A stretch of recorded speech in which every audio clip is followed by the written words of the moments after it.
season a year ago.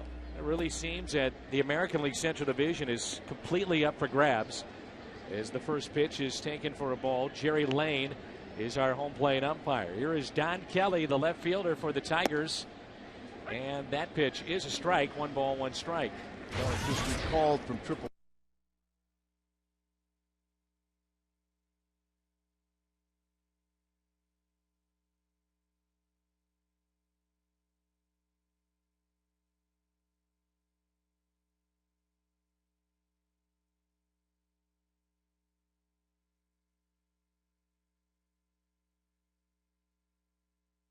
To a fan why a cutter would be problematic in a loss of velocity with the fastball. Well, I think what it also does, Dan, is it takes away from his good 12-6, curveball.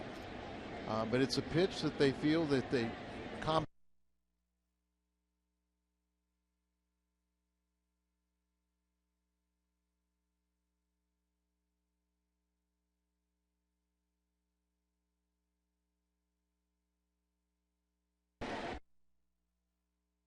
hit a ball similar to that over the weekend against Cleveland, and it's a very similar type play that he had against.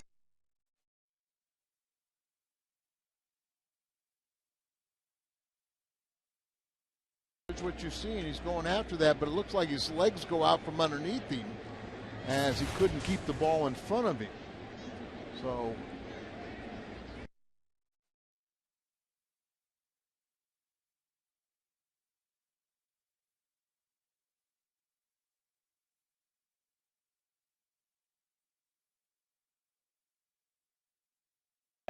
again, though, it is worth noting a young player like Colby Rasmus had a similar ball like that over the weekend. It had to be in the back of his mind. Do I come in? Do I dive for it? But bottom line is he's got to try to keep that in front. Right. And when his legs went out from underneath him, it just took him away from at least taking that off the body or having a chance with a glove to keep it in front of him. And we know all about Polanco. What a good player he's been over the years. That's it. Foul. No balls and 2 strikes. One of our favorites, and many in the Cardinal dugout, particularly Tony La Russa, really appreciates the skill of Polanco. Came through the Cardinal system. Pretty much was an opposite field hitter when he was with the Cardinals. Got in the 06 World Series. The Cardinals pounded him inside. He took an offer for that World Series, and the American League has followed. Polanco just seems to be the ideal number 2 hitter in a lineup because he can hit behind the runner. He's willing to sacrifice himself. The ultimate team player. Team player, and as you said, that ability to hit to the right side. But as you know, the Cardinals pounded him in the 06 World Series. Last season, the American League started following, and it's been a little different. Now he'll hit more balls to left field. 1-2 pitch. And a breaking ball, a beauty in there for a strikeout. First strikeout tonight for Adam Wainwright. Polanco just buckled his knees. Well, that's the good 12-6 curveball, and we're going to show you on Pitch Tracker not only the velocity but also the track of the ball. As it right down the middle, but because it had that bender at 12-6, you get a lot of hitters frozen with it. Pitch Tracker, by the way, is accurate to within 1 inch. 3 tracking cameras used for that. So 1 out, infield in, and a runner at third. Maglio Ordonez, been around a long time now, hitting .276. As we noted in the open, only a couple of home runs, and he's driven in 21. Batting champion 2 years ago. Very solid players. He had a radical knee surgery, and at that time Detroit took a chance on him. And it's paid off. Gave him a pretty healthy contract, thinking that he would come back and be 100%, and he has been, and he's put up very good numbers. Memory serves me right. We saw his major league debut with the White Sox against the Cardinals, and he got a couple hits in that game and really impressed me. 2-0 pitch. Back to Wainwright. Looks back the runner at third. How about momentum shifts, even though it's the first inning? A guy like Verlander might only need 1 run tonight. You're definitely right about that. And Wainwright's going to do his part to make sure that he doesn't get that run here in the first inning. Since May 27th, you see that With runners in scoring position, only hitting 190 are the Tigers and averaging just over 3 runs a game. So 2 teams here tonight really struggling offensively. And the Cardinals are going to have their work cut out because they're going to see 3 very good pitching arms in this series. And take away the World Series of '06. In interleague play, the Detroit Tigers have really dominated against the Cardinals. Here is Miguel Cabrera. How do you want to approach this situation? Even though it is the first, runs at a premium tonight. This is their version of Albert Pujols. Do you pitch around him and deal then with Curtis Granderson, who's hitting .259? I think you go with your game plan. You figure out where you're going to attack him, but you also have that luxury and the knowledge that if you do fall behind the count, do not give in to him. Outside, 2 balls, no strikes. See, it's 2-0 right now. Instead of sitting there a lesser hitter, you may say, okay, I'm just going to throw something down the middle, keep it down in the zone, try and get a ground ball. But with Cabrera, you do not want to do that. You just try to make pitches off the plate, let him expand his zone and get himself out. Last pitch, Al at 93, so that's good to see. Velocity's been up.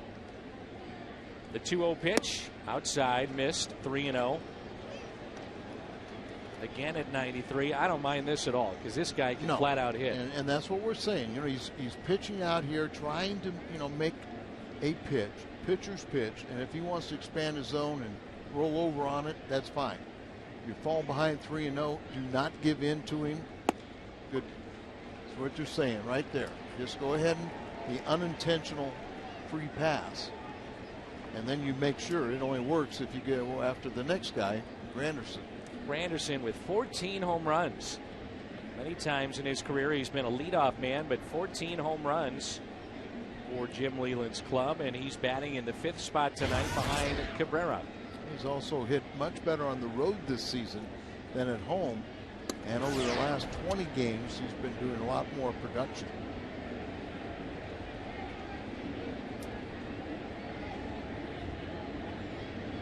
So 2 outs, runners at the corners. Breaking ball and a strike.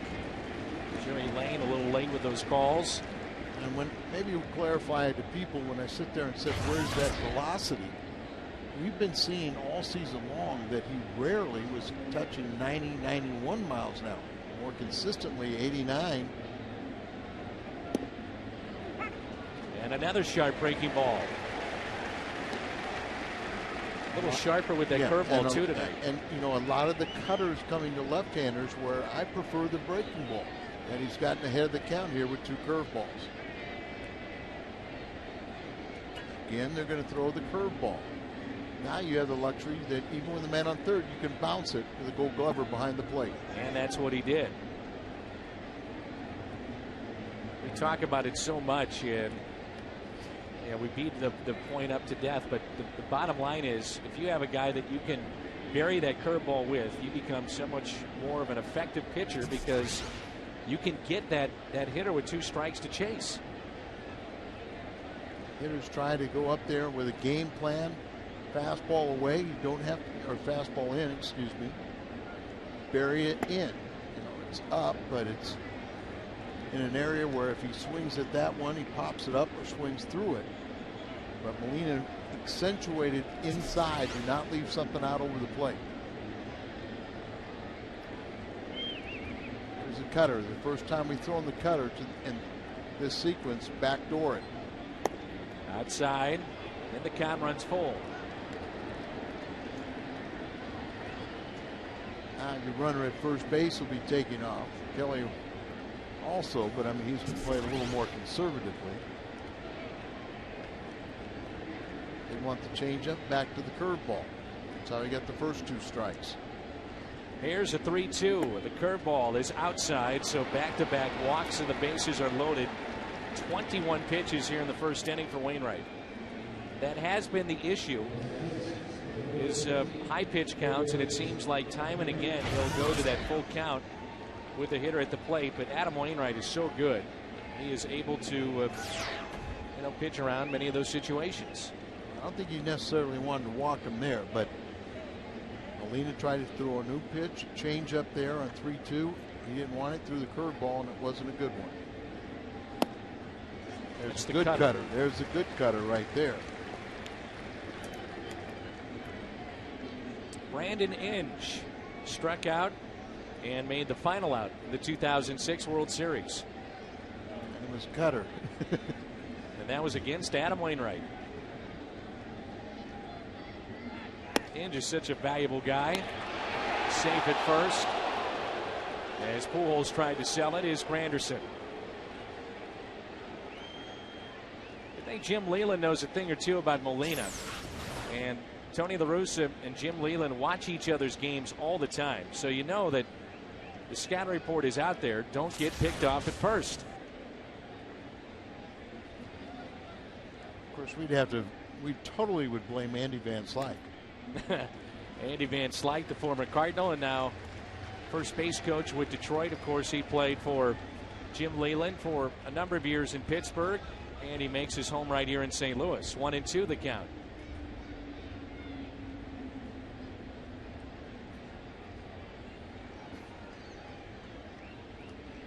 Albert so far off the line that it was a neat play to get in there.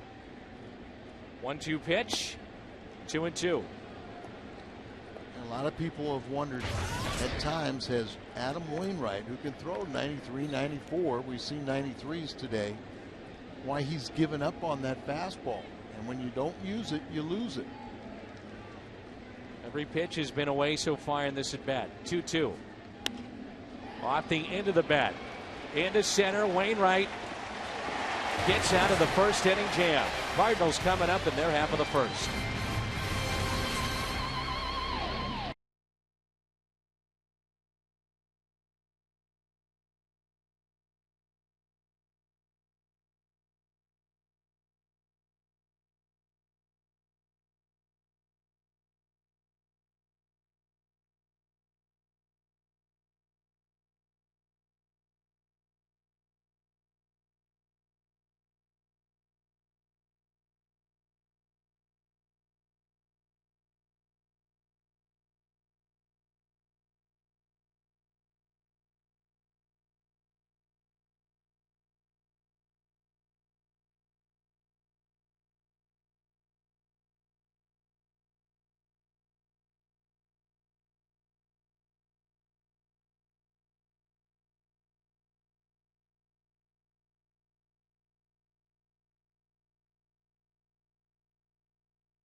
No score here in St. Louis.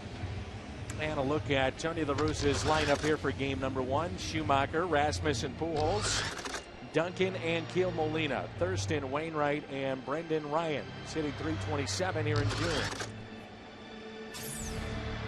Justin Verlander. Marshall Wild is starter. He's made 13 starts, a record of 7-2, ERA just over 3. But of late, he has been unhittable. And slicing, but out of play. Verlander is 7-0 with a 1.10 ERA with 81 strikeouts over his last 9 starts. So the question is, what's been the difference from the beginning of the season to now? Well, a lot of time power pitchers, get off to a slow start. Schumacher, a fly ball out to left. That's well hit. Kelly is back, and it's over his head and off the wall. And Schumacher winds up at second base. A double for Skip. This is a very good defensive ball team, but Kelly did not look comfortable going back on that ball at all, as I think the ball got over his head a lot quicker than he thought. Jumps too soon. Been better off taking another step or two back before he tries to jump up and make the catch. And it sneaks over his head, and then it hit off his body. And a good start for the Cardinals and Schumacher. Schumacher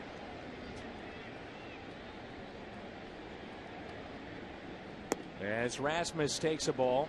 That's his first AB and first hit off of Verlander, but same thing with Kobe Rasmus. But Duncan's 1 for 3, Molina 3 for 6, and Albert 3 for 5. Needs to pull it to the right side here. And I'm sure Colby feels like he's got a new life after a little bit of a misplay there in the top of the first. Turned a single, as you mentioned, into a triple, and Wainwright pitched around it. 1-0 pitch. And Colby skies one out to shallow left. Schumacher will have to stay put, and it brings in Albert Pujols. What a fun matchup this should be with Verlander and Albert Pujols. The defense brought to you by Auto Tire. Kelly, Granderson, Ordonez. Inge, Santiago, Polanco, and Cabrera along the infield. And the battery is Verlander and Gerald Laird. First base is open. Do they pitch to him? Well, he's 3 for 5, so I would say no. Off of Verlander, and once again, Jim Leyland, the ultimate respect that he has for Tony La Russa and Albert Pujols. And some people say, how could you do this? This is what the fans come to see. Well, Jim Leyland's trying to win games, and why aren't more managers doing this all the time against Albert Pujols? And in my mind, it's more obvious that you should be doing this because guys have very little command. Remember Adam Harang, who was a good pitcher, and the Carpenters start, a couple weeks ago here at home.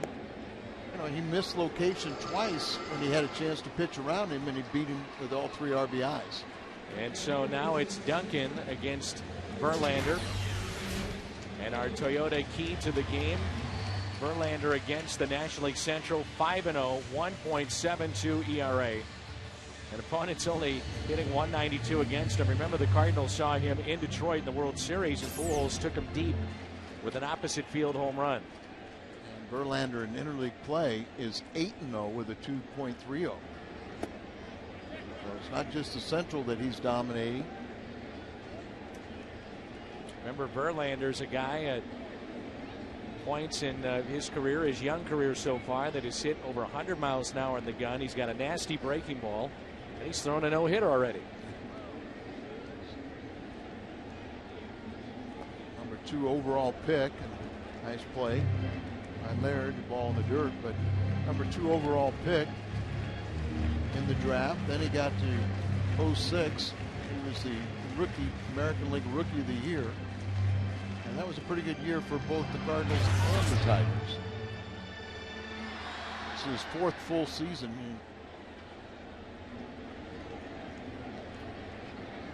2-0 pitch. Duncan lines it into left field. Base hit. Schumacher held up at third base, and now the Cardinals' turn with the bases loaded here in the first. Good piece of hitting there by Duncan. Let's go pitch by pitch in this at bat. We talk about great stuff and the ability to spot pitches. There's a breaking ball that's in on him. Then he tries to repeat it, off-speed pitch. Then the fastball away, and good piece of hitting going with the outside pitch to left field. So the base is loaded, 1 out. Remember, he is a strikeout pitcher. So just the mere fact that the Cardinals got the bases loaded doesn't mean they're going to necessarily score. And a little surprising, Ankiel wasn't ready for that first fastball. Looked like he was ready for something else other than the fastball. Didn't pull the trigger. The 0-1 gets it again, fouled back. And Verlander wasting no time. 2 fastballs. What's that say about his confidence, knowing that Ankiel's a guy with off-speed problems right now, with off-speed pitches? Well, Ankiel also has problems with fastballs that are up. Bases loaded, and an 0-2 pitch to Ricky Ankiel. Almost looks like on that pitch, which was 82, that he slows up his motion just a bit, that you could detect it. Did you see the same thing I did? I was going to say, you may be able to detect it, but apparently no hitter has been able to detect it. And and that's a little bit low. And it's 2 balls and 2 strikes.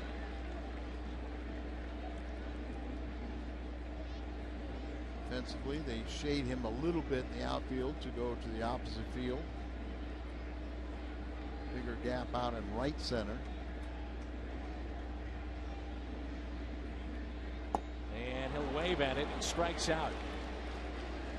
You have to wonder in the back of his mind, if you're Jose Oquendo, if he thought about taking a chance and sending the runner, as there's the strikeout on the breaking ball, even though it would have been at most times not advised by the third base coach to do it. But in this situation against Verlander, you might think that way.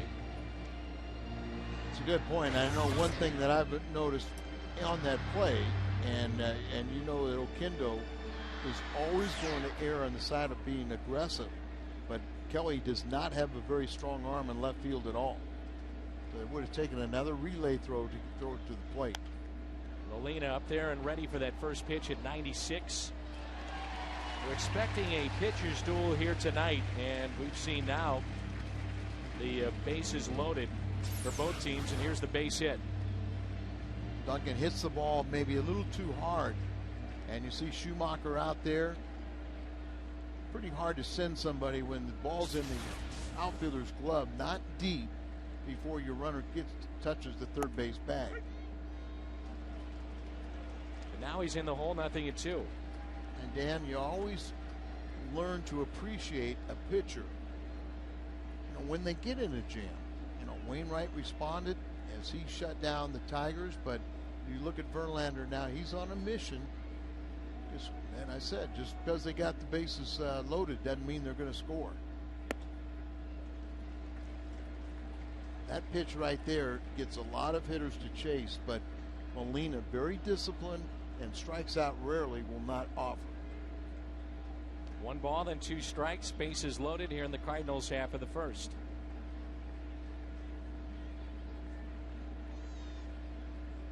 Molina spoils the pitch, out of play.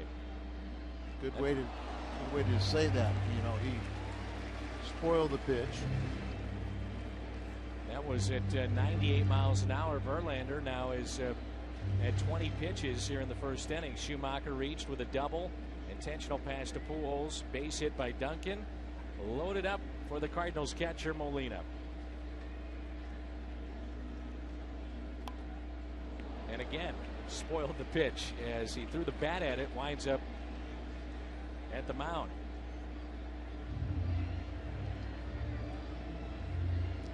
Verlander from Old Dominion, where he was a dominating pitcher in college.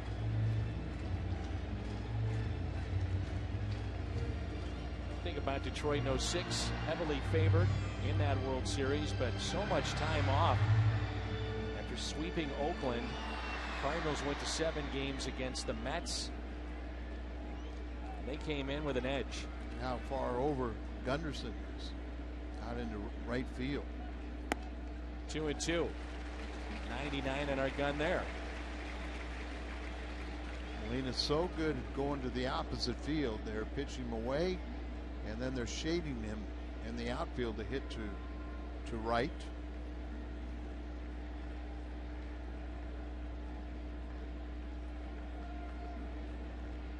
The 2-2.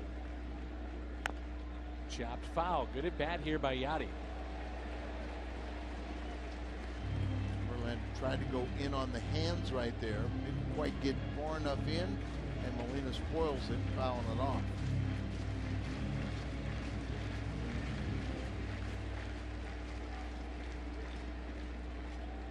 Verlander wants to retire him on this pitch. Don't want to run full.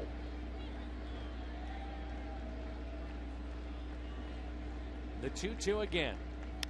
Spoiled again. You see how tough Molina is. Just that ability to foul off pitches. And almost every hitter, if you're patient enough, the pitcher will make a mistake and give you a pitch you can handle. Either one of these guys are going to be around for a complete game. Cliff Lee, of course, had a rocky start to the game against the Cardinals, and then boom, boom, boom. That thing was over in 2 hours. 2-2, shallow right, and a base hit for Molina. 2 runs will score. Yadier, an outstanding at-bat here in the first, and the Cardinals lead it 2-0 on one of the best at-bats of the season so far. Exactly right. I'm not going to say necessarily that was a mistake. It was just a little better piece of hitting as Yadi just keeps on fouling off pitches, and eventually he takes this one off the shoe tops, ball down and away, but just lifts it and just dunks it right down the right field line. 2 runners score, and the Cardinals have runners at the corners. What a great at bat there by Yadier Molina. As you mentioned, he is so tough to strike out. He'll put the ball in play, a little blue base hit, and a 2-0 lead. Here's Joe Thurston. I was watching him as he was out stretching before the game. Ozzie Smith was throwing out the first pitch, and Joe could not take his eyes off him. Grew up in the West Coast, and he said he idolized the Wizard, Ozzie Smith. Slowly hit to first. Cabrera backs up, and that's a foul ball, as Molina was calling it, halfway down to his second base. Thurston didn't really sell it until the very last second, and now the umpires, I believe, want to talk about it. Jim Leland's going to come out here as the catcher that's trying to sell. And apparently Jim's going to get an interpretation.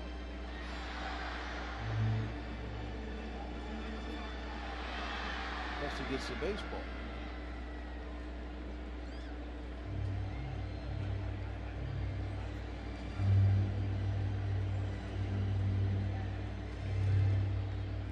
Won the count on Joe Thurston. The new daddy.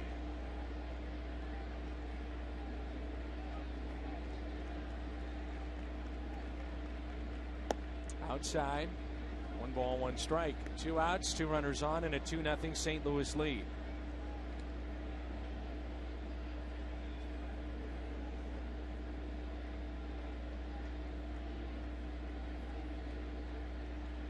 A 2-out base hit by Molina has given the Cardinals an early lead. And that's a balk. And a run will score to make it 3-0. Duncan scores to make it 3-0. Molina advances to second base. No argument from Verlander or anybody in the Detroit dugout.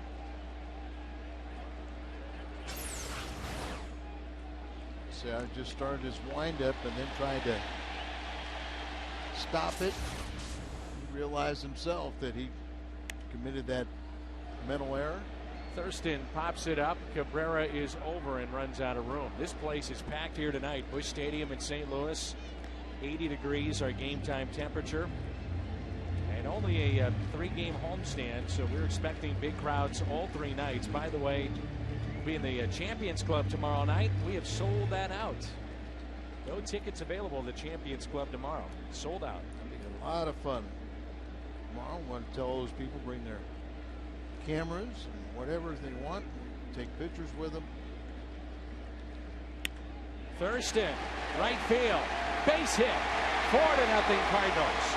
Joe on his way to second. He'll stop there. Molina scores. How about this? 4-0, and now Thurston advances to third base. He was stopped at second base, and a weak throw by Ordonez, and comes right down first base. Nobody there, dribbling down, and McKay was screaming at him and waving him on over to third base. So, good piece of hitting, ball up a little bit. He hooks the ball. Thurston leads the club in triples and among the leaders in doubles. You see him standing right there, but now he gets the attention from Dave McKay and scoots on over to third.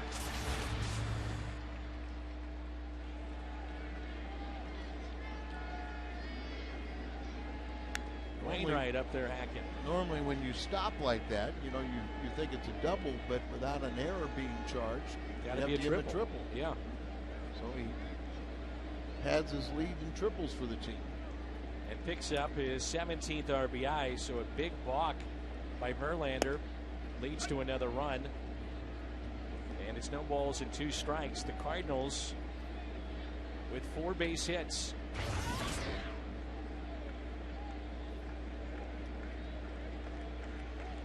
Oh, 2. 1 ball and 2 strikes, and maybe as important with this lead is the fact that he's thrown 32 pitches here in the first inning. A long first inning with Wainwright on the mound, and that sometimes, you know, you kind of get you off kilter. And how many times we've seen a pitcher have a rough first inning, but then you get in the dugout, you regroup. But your point being that his pitch count is so high that, you know, he's going to be lucky to go 5 or 6. And what an advantage here for the Cardinals to have a guy like Wainwright as their pitcher hitting in this game, as opposed to Verlander. By the way, the scoring has changed. It's a double E9 on that play for Joe Thurston. Regardless, it's 4-zip St. Louis.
Reaching 2 million hours of valuable community service to St. Louis and the greater Midwestern region over the last 15 years. Fox Sports Midwest congratulates AmeriCorps for their milestone and thanks them for their service to the community.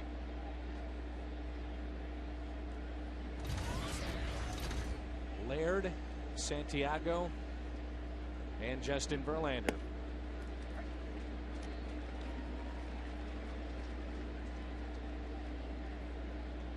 Tough road trip for Laird, and really last 17 games he has really struggled at the bat, less than 150.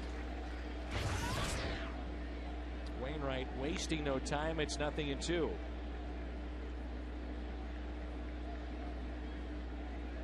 Chomping at the bit when you get that 4-run lead. There's the curveball chopped towards third. Thurston fires over to first. It's amazing how when you score runs and you hit, you never seem flat. You know, the place is into it. Obviously, as we mentioned before, a huge crowd, and you play with a little extra jump in your step.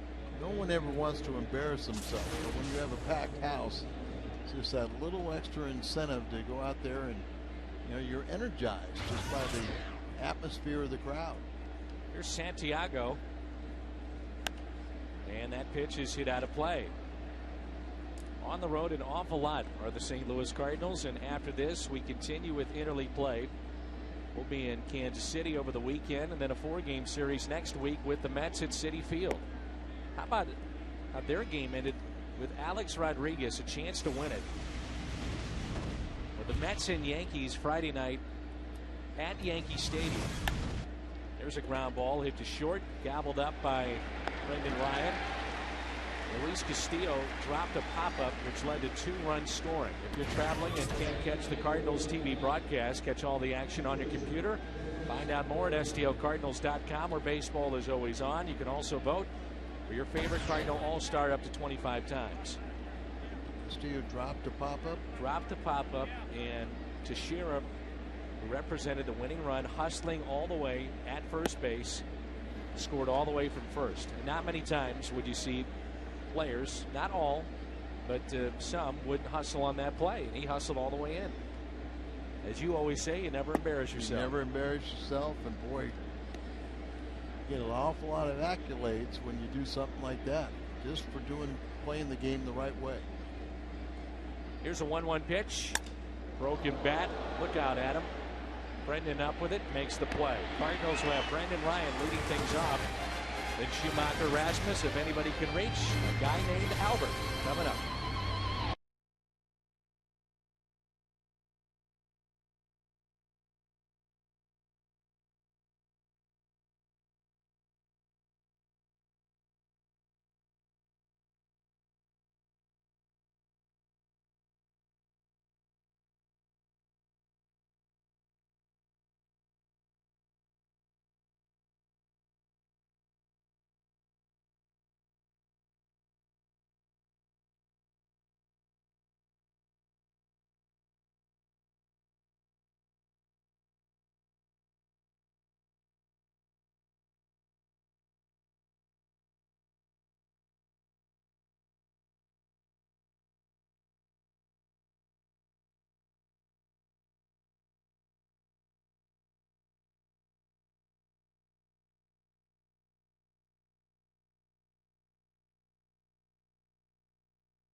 St. Louis.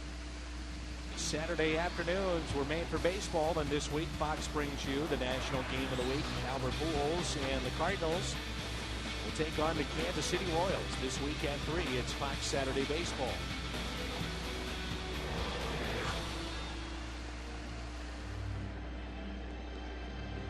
Ultimate Father's Day gift idea. How about this? Play catch with your dad on the field here at Busch Stadium Sunday, June 21st. Play catch with your dad and enjoy a great lunch in the Cardinals Club. Find out more at stocardinals.com/catch.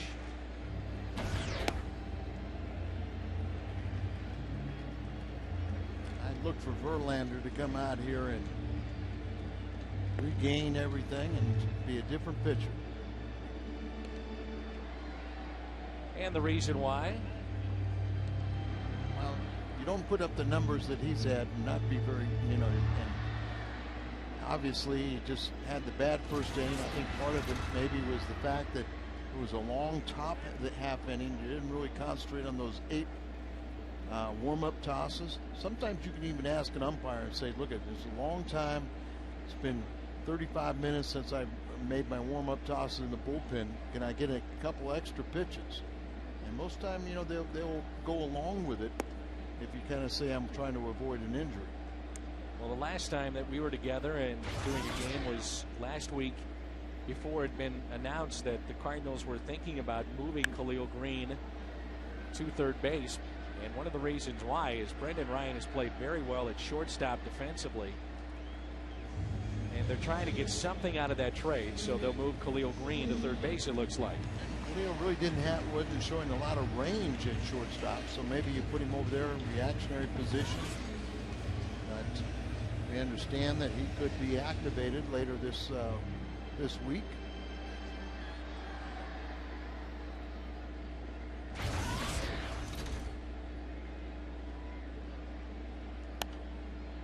And that is hit out of play. You take a look at Zach Greinke. Here's a guy that was ready to quit the game. They just told him get away from the game of baseball as the eye is still out in Big Mac land. And now he's considered one of the best pitchers in the game. Shallow left, 2 outs. You know, you're hoping that that's going to be the case with Khalil Green, and Dontrell Willis is another case. Well, and Joey Votto, who in his case, you know, was hitting 350 and succumbed to that same anxiety disorder. And his, you know, and whether Khalil was dealing with frustration, well, the other guys Votto's having trouble dealing with success. That is hammered out to right field. Ordonez is back over his head and off the wall. A double for Colby Rasmus. Now first base open again. Different score though. 4-0 when they pitch to Pujols here.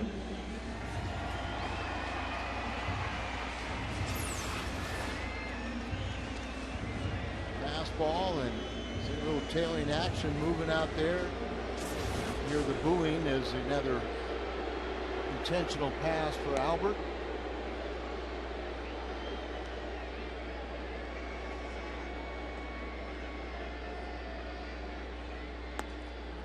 By the way, Dan, I had a great time yesterday with competing against the Albert Pujols All-Stars. I didn't get the loss this year. By the way, I heard you balked twice. Yeah, well, that umpire, you know, is he's being paid a visit by my friends. You know, but, that's great. Tony La Russa yanked me. He yanked me, and Mike Matheny got the loss. The Bulldogs lost again to the Albert Pujols All-Stars. 21-20.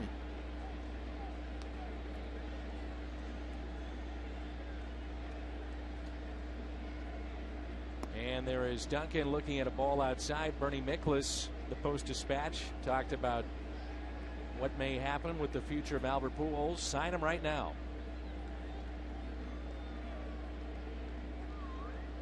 And it was an outstanding article written by Bernie as that's hit foul. And he wrote what a lot of people in town and baseball are thinking, that are Cardinal fans. Certainly Albert is an iconic player, and you don't want to see him go anywhere. But Pujols has said he wants to have a team that's competitive around him. Cardinals again are competitive this year, but how good can they be this year and beyond? Well, I think it's you know, Albert put the organization on notice that, you know, money's not the major objective. You play for less money here in St. Louis, but you know, he wants winning. It's all about winning. And in order for him to sign long term, I mean, there's still, what, 3 more years. But again, that price tag keeps going up and up and up.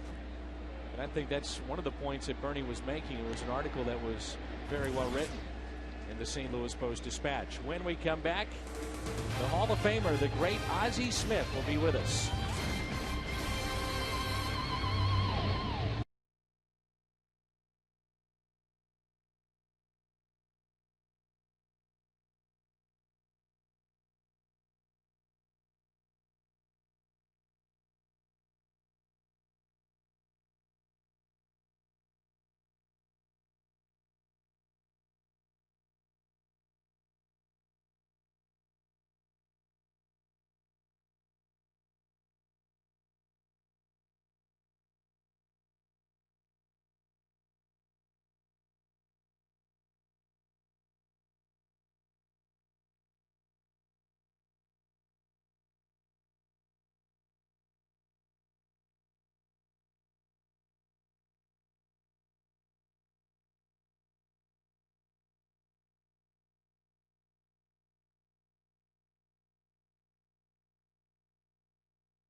top of the lineup for Detroit, and it's 4-0 St. Louis, a rematch of the 2006 World Series.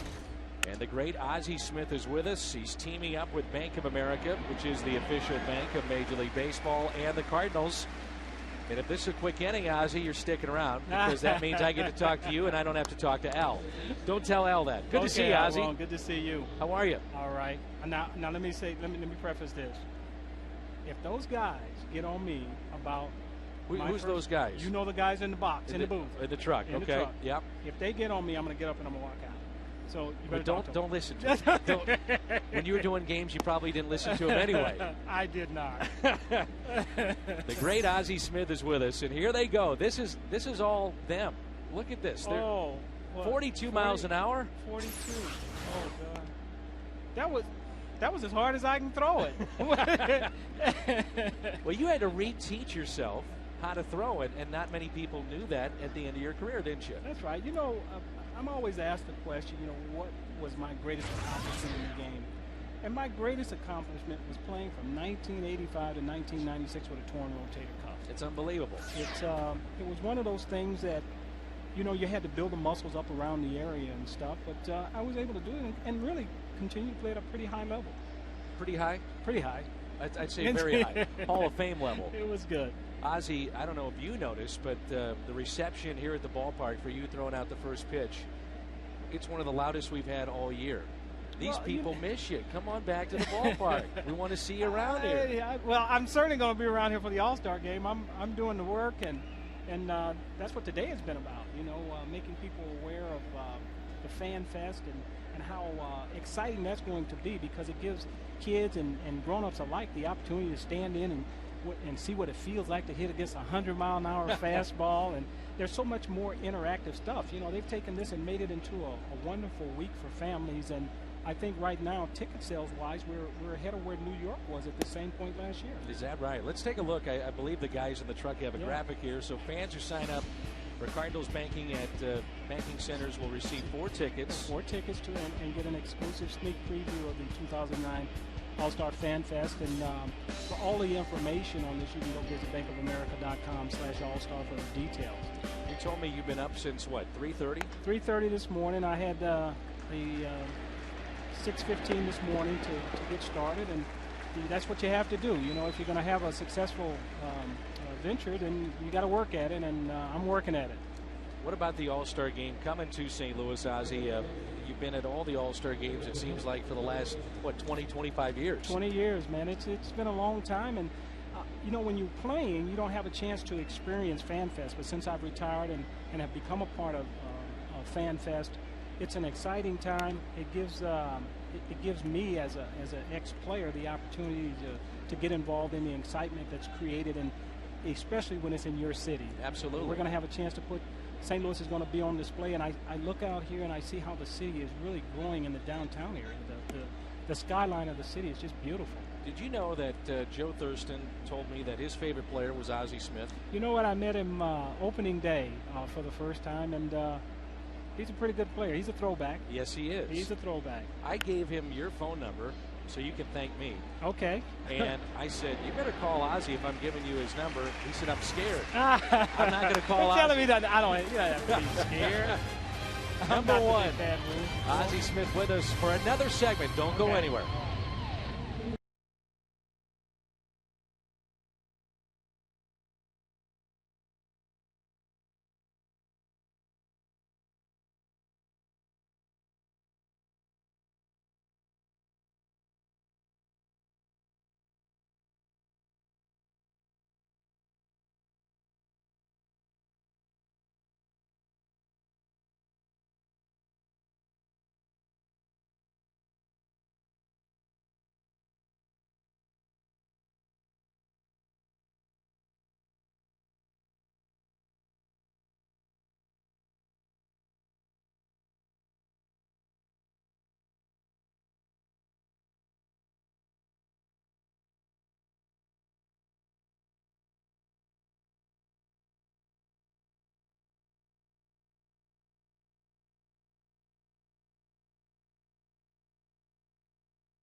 by Kia Motors. To learn more, visit kia.com. By Aflac, we've got you under our wing. And by Casino Queen, home of the loosest spots. Grabowski's out. You're in. I'm in. You're in. Thank you. That's all it takes. I'm in. You're in. That was smooth. Yeah. Here's Ricky Ankiel. Well, tell me what you think about this team, this edition of the 09 Cardinals, and how much have you seen of them this year? Well, I'm going to tell you, they've had it kind of tough because, first of all, when you lose a Chris Carpenter for as long as they did. Good play by Cabrera to Verlander, and Ankiel was safe.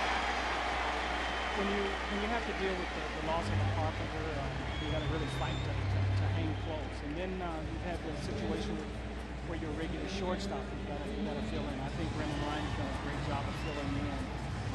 Here's a classic case of that window of opportunity opening and being ready when that window of opportunity presents itself. Sometimes it's a very small window, but you've got to be ready to go through it. It's the thing that I talk to young kids. It's the thing I talk to my kids about. That when that window of opportunity opens, you've got to be ready to step through it. And Brendan Ryan has certainly been that.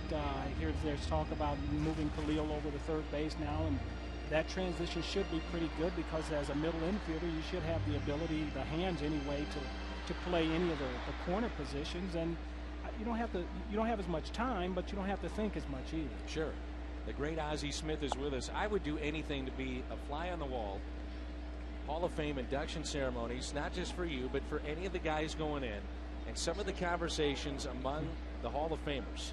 What is that like when you go back to Cooperstown and you're sitting in the middle of Hank Aaron and Willie Mays and all these guys? I'll tell you, I was sitting with Orlando Cepeda and Juan Marichal last year and Tony Gwynn. And we sit there and we laugh.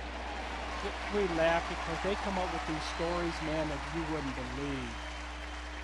And it's just a great time because I never thought of myself in the same vein as those guys. And here I am sitting down listening to them tell these wonderful stories. Right. Well, give me a guy that you go, I can't believe I'm sitting down and talking with this guy. Because for all these guys, you're that guy. Sandy Koufax, man. I grew up catching the bus out to Dodger Stadium, watching him throw, man. And there's Sandy sitting there, and you look over there, there's Willie with his glasses on top of his head saying, "Where? Anybody seen my glasses?" You know?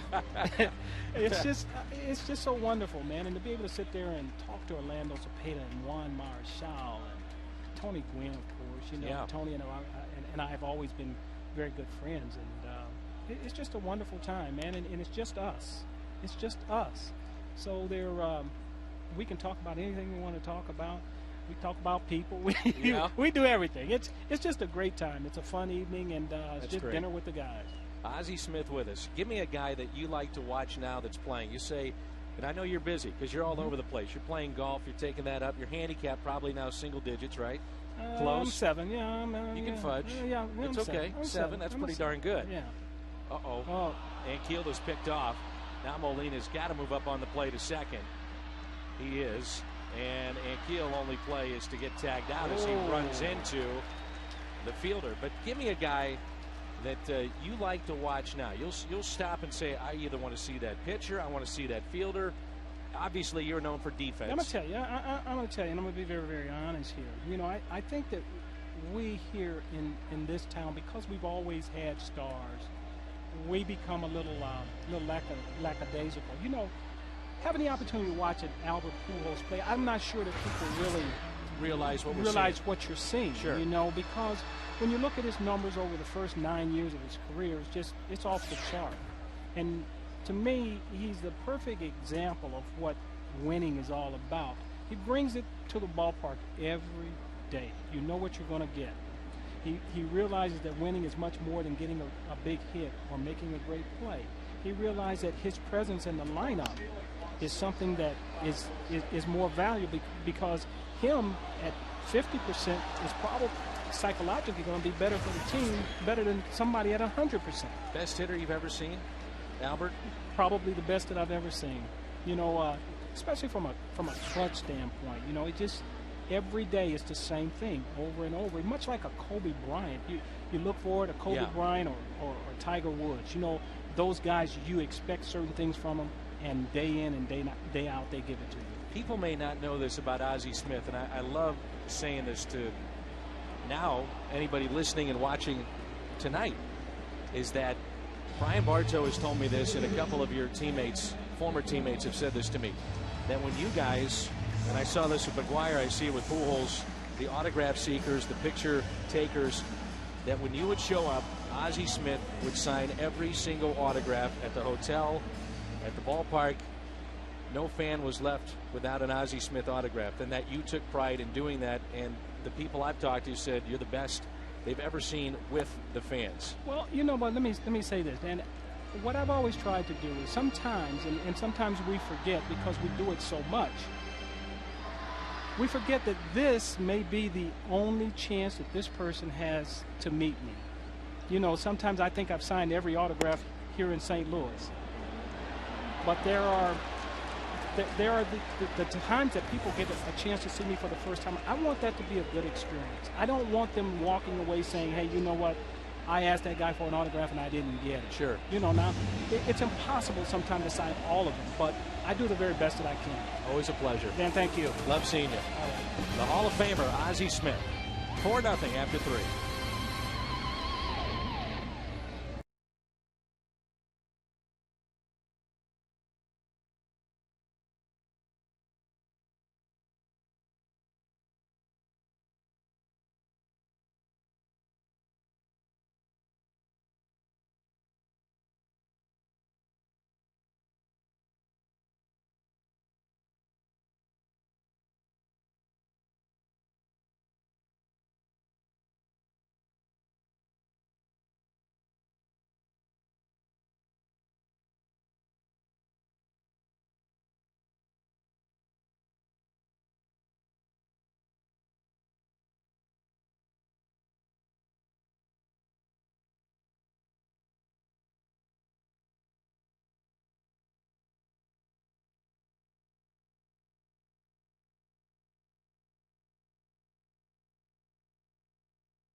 Baseball's biggest stars go head-to-head for one spectacular night. Summer's biggest event. Fox brings you every thrilling moment of the 2000 Major League Baseball, 2009 Major League Baseball All-Star Game. Joe Buck and Tim McCarville have the call coming up on Fox Sports. It's 4-0 St. Louis, and that pitch is taken up and in by Miguel Cabrera. Some of the scouts that saw Cabrera in the World Baseball Classic said it looked like for the first time he worked out in the offseason, and his numbers reflected.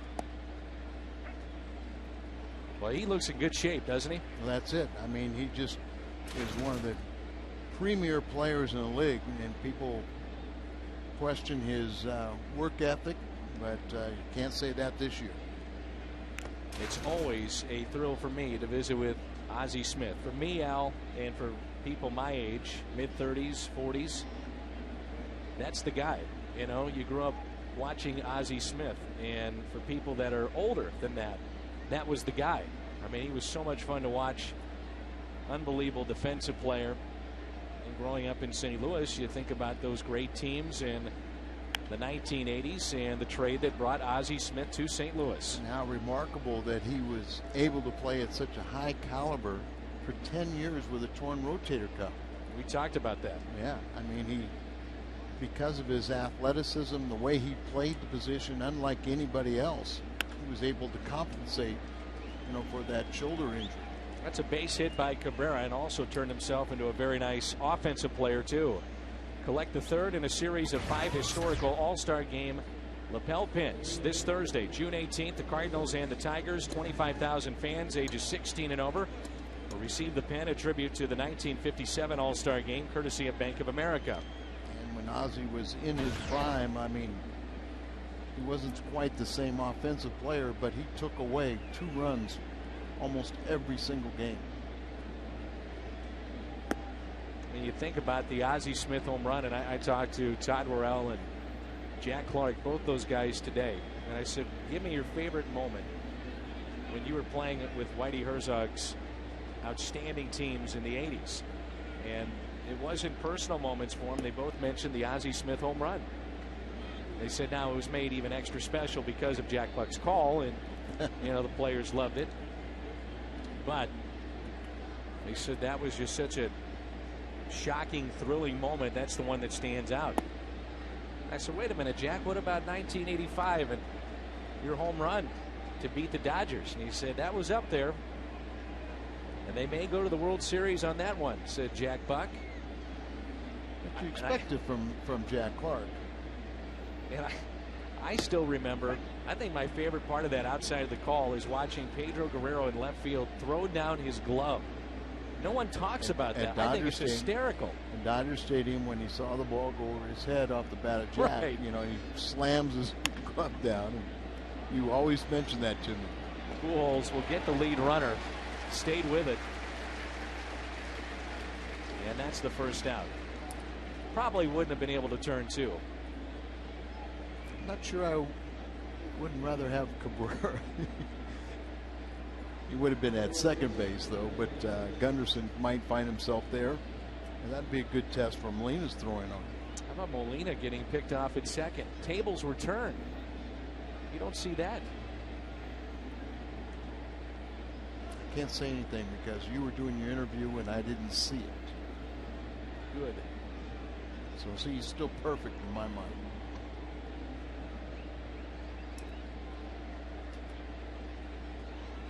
And this pitch is hit high in the air. Playable. Duncan over and makes the catch. And Brendan Ryan that time was slowing up as he was going out by his left fielder.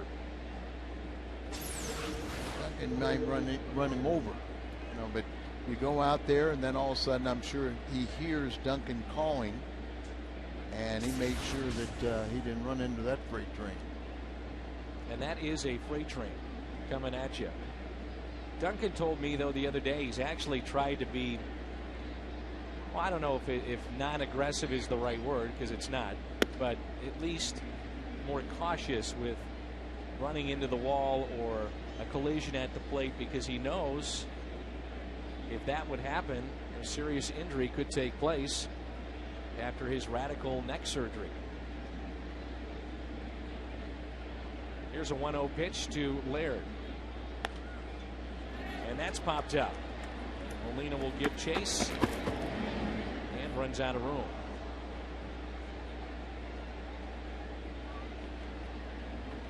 The only thing that you worry about that, Dan, you know, trying to play a little more under control or back off a little bit from Duncan, is the body has an amazing way when you go full contact of preparing itself for a collision or something, and rarely does an injury result. Just think how horrific it looked like when Ankiel ran into the wall, stumbled and ran into the wall. But when you back off a little bit, you kind of lose that defense mechanism.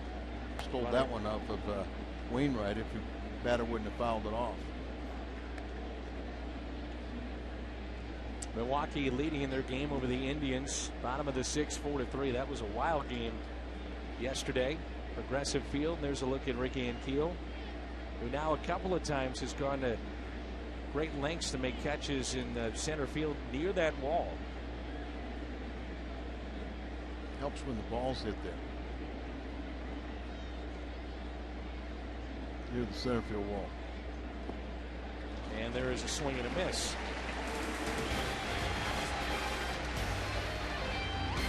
4-0 Cardinals.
rewind.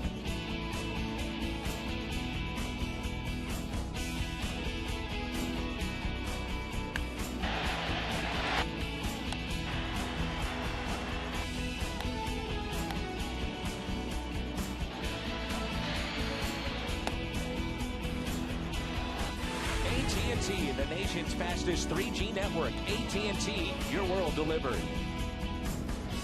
And here is Adam Wainwright. He'll lead it off, and the first pitch is swung on and missed at 94. Pitch number 59 from Justin Verlander, and we're underway here in the bottom of the fourth, and the Cardinals lead it with 4 runs in that first inning. And that's fouled back and out of play. No balls and 2 strikes. We're talking about Ozzie Smith before. He made himself into a nice offensive player as well. He really did. At the end of his career, I don't know if he'd get mad if he said this, but I thought he was a better offensive player. And that is lined fair off the bat of Wainwright, and a wide turn around first base. He had to find the bag and winds up at second.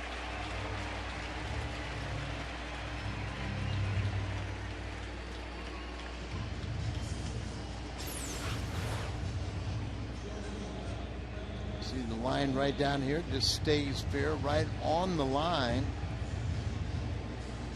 That's the Hot Shots Exmo Cam presented by Hot Shots Sports Bar and Grill.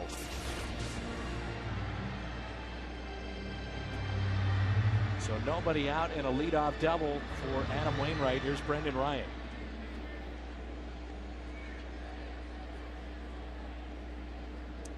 Mentioned to Ozzie, he got a loud ovation from the folks here at the ballpark. They would love to see him back more. I was just thinking the same thing, Dan. You know, these fans want to see him back on more of a regular basis, and that will happen in time. Brendan Ryan at the plate with a runner at second. Cardinals have been so good at recognizing their Hall of Famers and bringing them back for different occasions. It's bunted in the air, but bunted foul. Talk about the new players that come over, and Bob Gibson makes his way through the clubhouse. You'll see Stan the Man on certain days. Red Shandy stresses out for every Cardinal home game. He'll make some road trips. I mean, you just don't get that anywhere else. And here it's everyday occurrence to see the Hall of Famers walking around the ballpark, shaking hands, saying hello. Lou Brock, Bob Gibson, the redhead. The Cardinals have done a very good job making sure that the alumni feel welcome and coming back to the ballpark.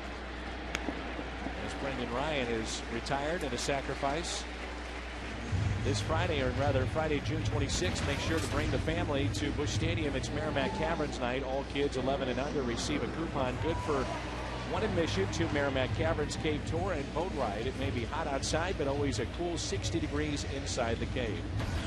Righty and a lefty warming up in the Tigers bullpen.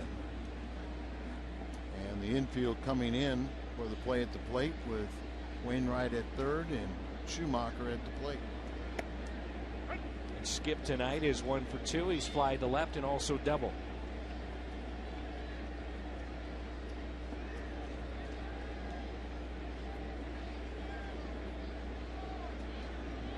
Ryan Perry and Nate Robertson are the 2 relievers warming up.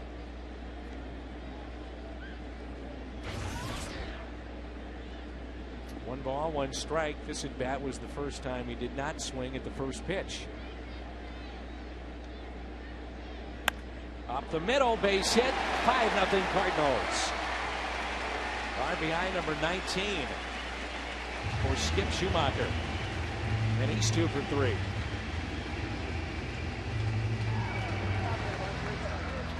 Justin Verlander 8-0 in interleague play. And right there, a little breaking ball, but it's a hanger. Stays up in the zone, just hit right back up the middle and through. Cardinals are doing something that nobody in the American League could do the last 9 starts. That's putting a beating on Verlander. There's the changeup that time, and Rasmus out front. He is doubled and also flied out to left. Verlander with that great fastball that can hit triple digits. Very good breaking ball. And for a while, people were wondering what is going on with this guy. He was not as sharp as they had seen him when he first arrived on the scene, but he's back. But not tonight. He's down 5-0.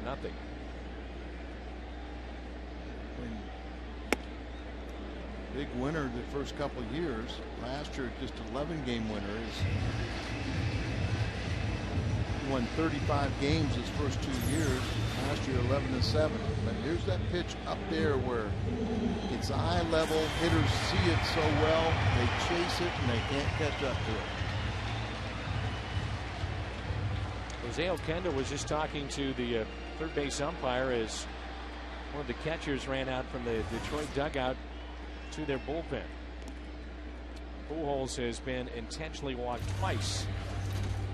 You see the Firestone leaderboard, total base leaders, Albert at 151. And Ozzie said best hitter he's ever seen right here at the plate. Hard to argue with that. It's been around a long time, and we talk about once in a generation type hitter.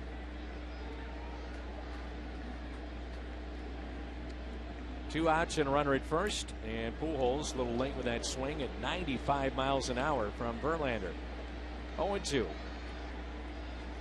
But you go back to the game Saturday, Eric Wedge elected to pitch to Pujols, and that's the difference in the game. He single-handedly won that game. 0-2.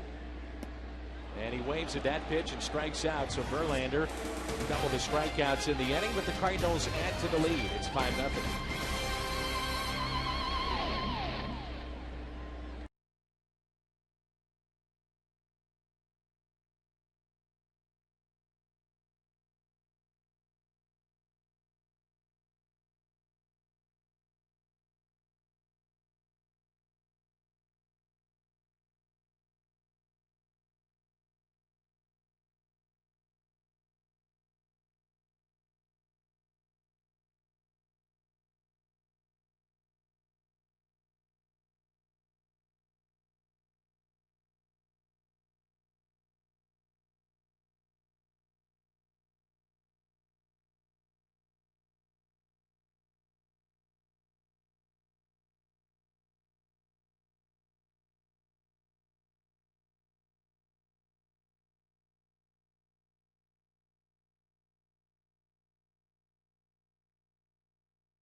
Here at Busch Stadium.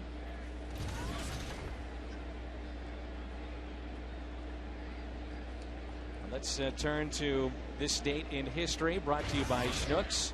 The Reds, Tom Seaver, no hits the Cardinals 4-0. First time Seaver pitched for the Mets, and the Mets have never had a no-hitter in franchise history. Cliff Lee nearly pulled it off against the Cardinals on Sunday night. Was it the 8th inning when Molina got the first hit? It was, and it was a fly ball to right. Not much was made of it, but I really felt that Shin-Soo Choo, the right fielder, had a better chance to catch that ball than maybe it turned out, as Molina wound up getting the base hit.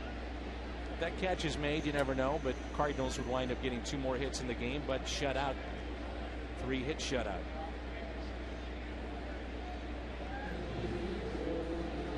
Josh Anderson is now going to pinch hit. So Anderson will pinch hit for Verlander. Leadoff base hit for Santiago. And Robertson continues to throw. 4 innings, 8 hits, and 5 runs allowed by Verlander. That's not what we expected tonight. No, and I'm sure Cleveland was expecting a little more from Carpenter too. If you can have one, off night every 10 starts, I think every team will take that. First pitch and a ground ball, base hit. Santiago will stop at second. First and second.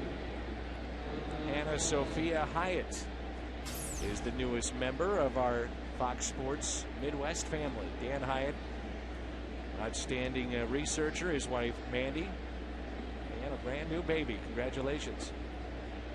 Well, they went through a real hard time there for a while, but everybody's healthy, and that's great news, and congratulations to the Hyatts.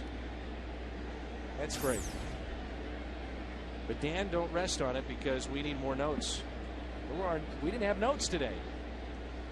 Al could barely make it through the first 5 innings, as Dan was a slacker today. That's why I had to take the time off for Ozzie. Bring in Ozzie just because couldn't make it through. You're pretty good if you can not get notes and bring in a Hall of Famer to help out.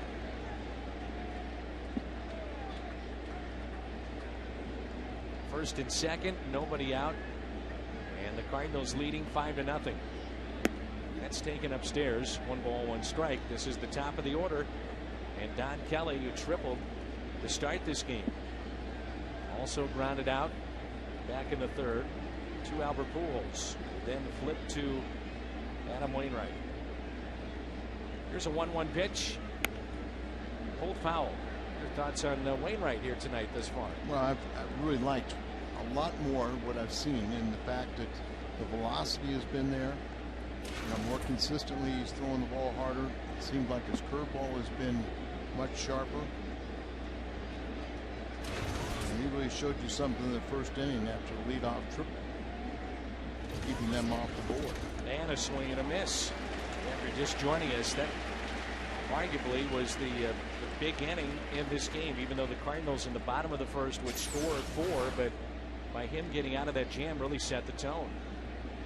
Breaking ball there, but a good job of keeping it down and away. You're not going to get hurt on that pitch at all, and the bonus of the strikeout. Here's Polanco, and he caught him looking back in the first with a runner at third and nobody out. Polanco out in front, pops it up. Pujols near the Cardinal dugout, reaches over and makes the catch.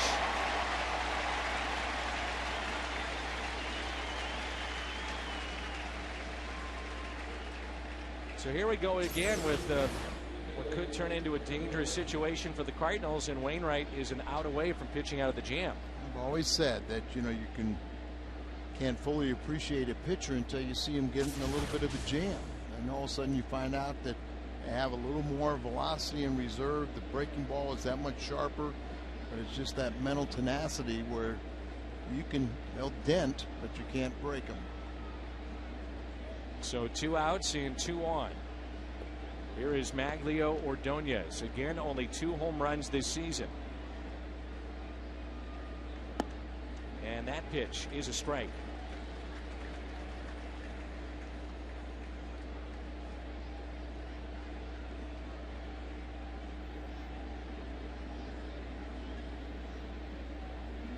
Curveball in there for strike 2. Some of these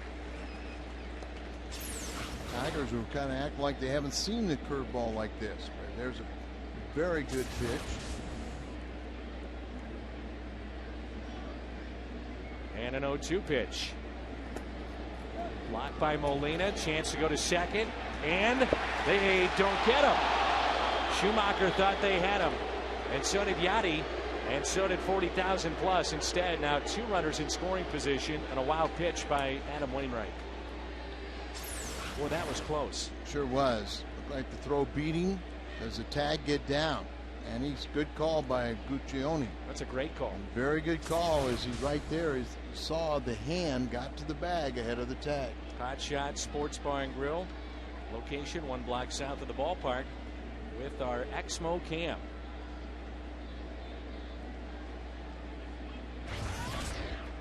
Ordonez 0 for 2. A base hit, and he would get Detroit on the board. He had no chance of getting the lead runner, and the trailing runner, you know, sometimes that's Anderson.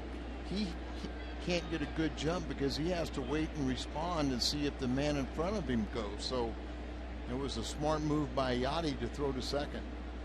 Here's a 2-2. Just got a piece.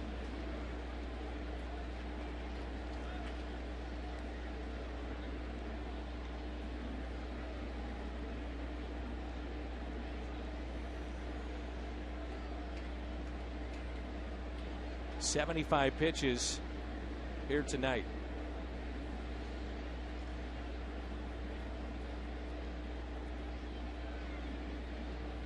A 2-2. Been going with that fastball, and it looks like Ordonez is having a little problem catching up with it.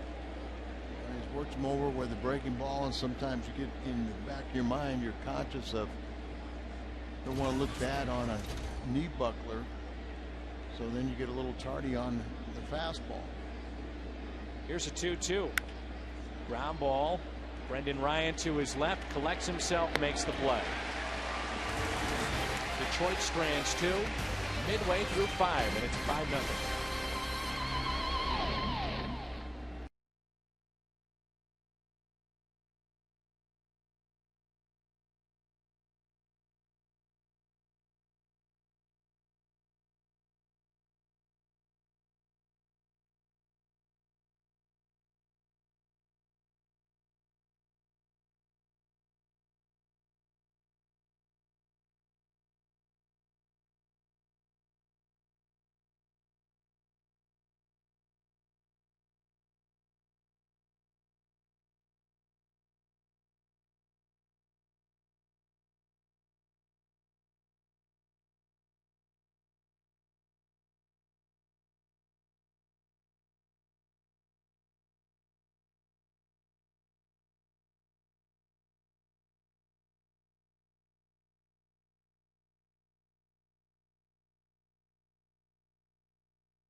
The difference is drinkability. When you walk into Aggie's entrance for Game 2 tomorrow night, first person you'll see, Aggie Siriati. It's good that you're here, and Kindest, sweetest young lady. That All is these wonderful people work here. That's Aggie's Lobby. That's what it's called. It's named here at the ballpark after Aggie Siriati. That is Aggie's Lobby, the nicest lady you will meet down here at the stadium. We need to make sure that we change that green sweater that seems like she's always wearing that in our promos. And isn't that what the first thing she asked us? What was I wearing? She always had. She stops us. As you see our Chevy call to the bullpen, Nate Robertson is in, and she'll say, Dan, Al, hold on. I've got a lot of phone calls. People said they saw me last night. What was I wearing? Aggie, we hate to tell you, but it's the same shot that we've taped since probably week 1. So we're going to have to freshen that up a little bit, but she looks great nonetheless. She is the best. Duncan with a second base hit on the night. Off the bat, or off the arm of a left-hander here. That's a good plus sign. Both times going with the pitch, pitching him away, and he's not stubborn, going with that pitch and hitting the ball out to left field. Nate Robertson was acquired by the Tigers from Florida. Mark Redmond was part of that deal in 2003. This will be his 18th appearance. He has also pitched in their starting rotation. He was a 12-game winner in 04. He went 13-13 in their 06 championship team. And last season he was 7-11. Initially he was selected by the Chicago White Sox. Drafted 2 times by the White Sox. Initially in '95. Did not sign. Then went back in the draft and was selected by the White Sox. This time in the 15th round back in 1998.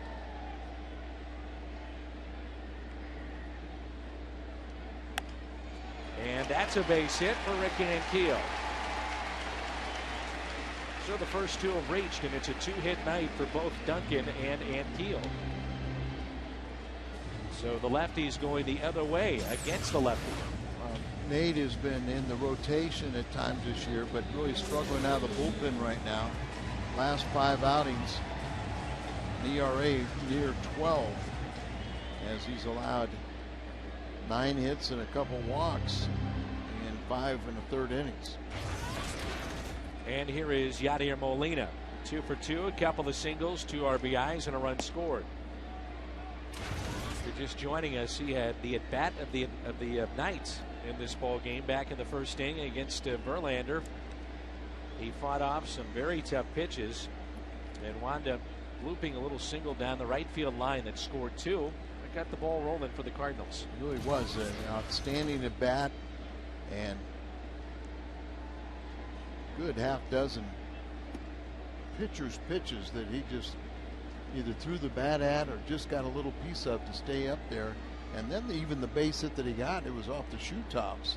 So it was a ball down and away, and he just flared it out into the right field area. So 2-0.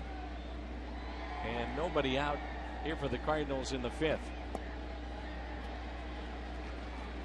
And it's 3 balls and no strikes. Joe Thurston is on deck. Ryan Perry is warming up. He's another extremely hard thrower. And he was signed by the Tigers out of last year's draft. First round, 21st pick overall. When you think of hard throwers, how about Zamaya and Fernando Rodney out there for Detroit? Those guys can flat out bring it. Bases loaded here for the Cardinals. Back-to-back singles by Duncan and Keel, and now a walk to Molina, and brings in Thurston. Rick Knapp, the pitching coach for Detroit, long time was he the pitching coordinator in the Twins organization.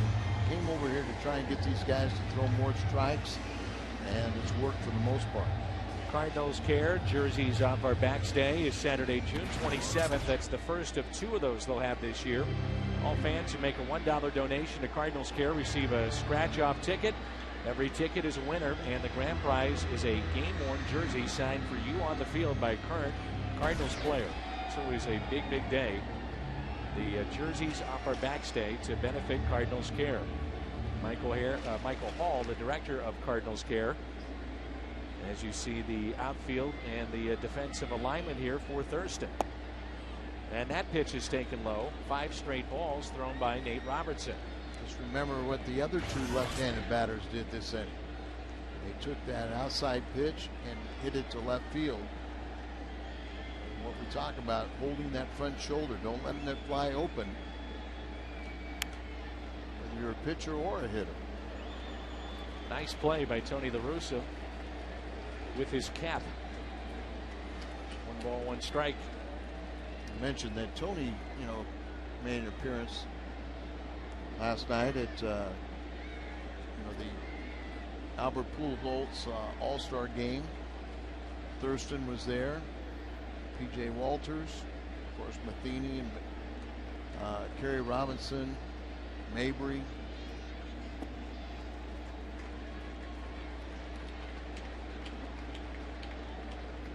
See the excitement on those kids' face, those Down syndrome kids. It's just amazing. And then with all the rain, we were out at Mike Matheny's field, that his Catch-22 Foundation is built for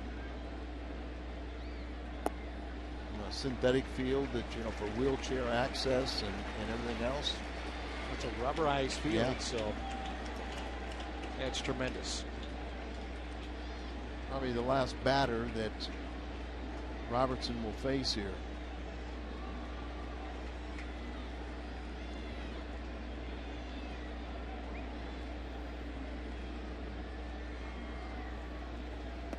And ball 4 taken inside, 6-0 Cardinals on the bases loaded walk to Thurston. Jim Leyland has seen enough. Robertson has come in, has not recorded an out. Back-to-back singles and back-to-back walks. And Perry should be the pitcher coming in as part of a double switch. This looks like you're going to bring Ordonez out of this game.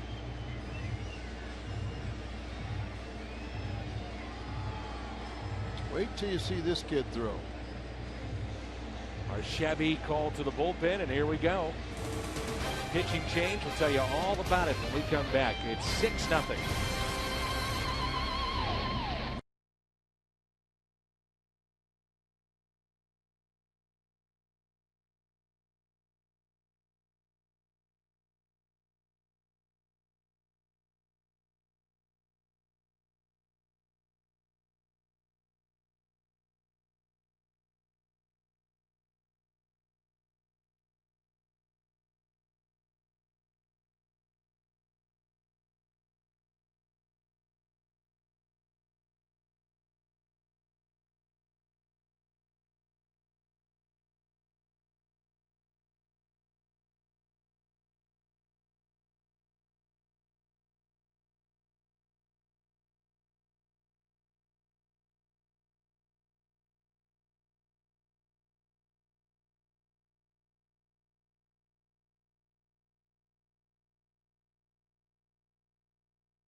Game series with the Tigers tomorrow night on Fox Sports Midwest. Coverage starts at 6:30 with Toyota Cardinals Live. Cardinals and Tigers tomorrow. High definition on Fox Sports Midwest. And of course, we will be in the Champions Club tomorrow night. Adam Wainwright will hit against the right-hander with bases loaded and nobody out. Wainwright has a double tonight, and Perry starts things off with a breaking ball upstairs. Perry, 25th appearance. He's fourth among American League rookies in those appearances. He was been sent back down to AAA and then recalled on Friday. Did not make any appearances in the minor leagues, and once again he was signed out of last year's draft, a #1 pick for Detroit, 21st pick overall. And this guy is, I saw him in spring training. He's got quite the arm. Look at that. The ball just explodes out of his hand, and free and easy. That pitch at 97, 1-2 on Wainwright. He's named the second best prospect and rated as possessing the best fastball and slider in the Tigers organization by Baseball America. One of the guys I'm really looking forward to seeing is Rick Porcello, who will get to start Thursday night. Oh yeah, that's what I said. All three of these games, we're going to see exceptional young arms. Edwin Jackson will go tomorrow. There's a check swing, and Wainwright went. So a strikeout for Perry and a double play, and he's out of it. I guess one of the things, if you're a franchise now and you've got guys like Porcello or some of the other young stars to be, you're hoping, knock on wood, could be. You know, do you take that chance and invest that money in one player, or do you spread it out over multiple picks where that one player may cost you, let's just say, $6 million? Do you say, okay, let's take a lesser player, but signability is not the issue, and invest in other players? But the Cardinals did that early on. It's really kind of started a trend when you think about J.D. Drew and Rick Ankiel. They spent more money to have them come up. And sometimes they weren't even the Cardinals' #1 pick, but a player that other clubs were discouraged or felt like they couldn't sign. So Cardinals would take a #1 and then take these guys, you know, in a sandwich pick or someplace else, and then knew that they would actually probably cost more than what the #1 pick was. 2-0. Cardinals kind of feel that's what happened with their #1 pick they got this year, that he fell down because some of the other teams, you know, like the Nationals, they get Strasburg, they're going to have to pay him a ton of money. So then they had the 10th pick, and they take somebody that they know they can sign and won't be. So the Cardinals' #1 pick fell down to them.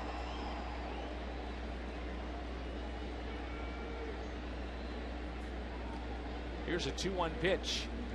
A little bit low, 3-1.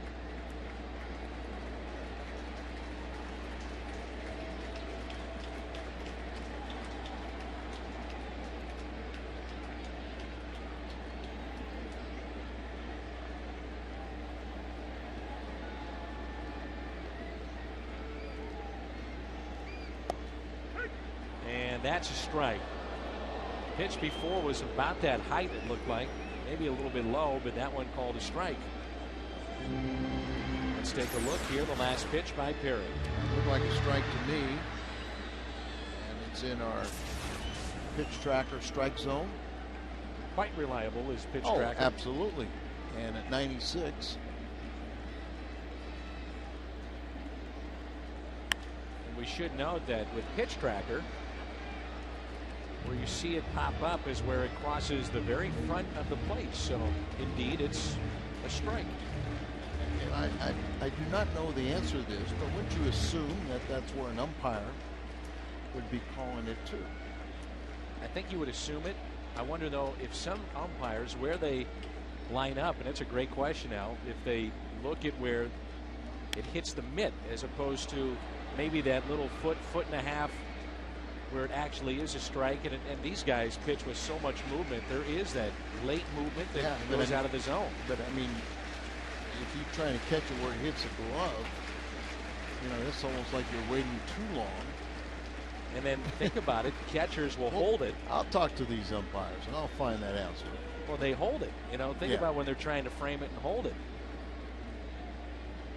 Another 3-2 pitch here to Brendan Ryan. Infield drawn in, lined into right center field. That will get down. One run is in. Molina being waved in. Here comes Thurston right on his heels. Throw to the plate, not in time. And Ryan clears them all.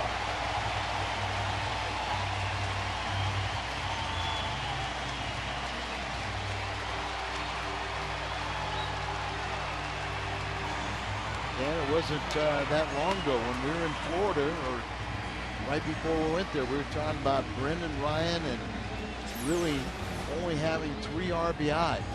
Well, he gets 3 more right here, and now his RBI totals up to 9.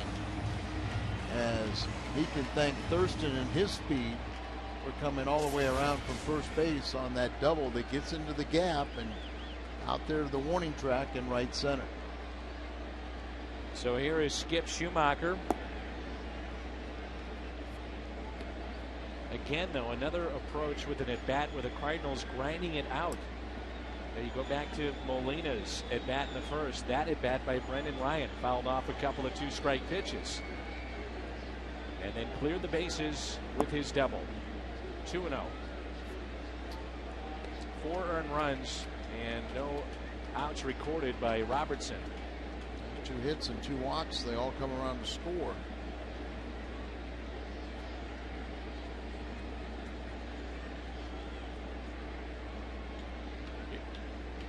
A 2-0 pitch is fought off, and another base hit by one of those Cardinal lefties. Skip will take it. And he's had a 3-hit night.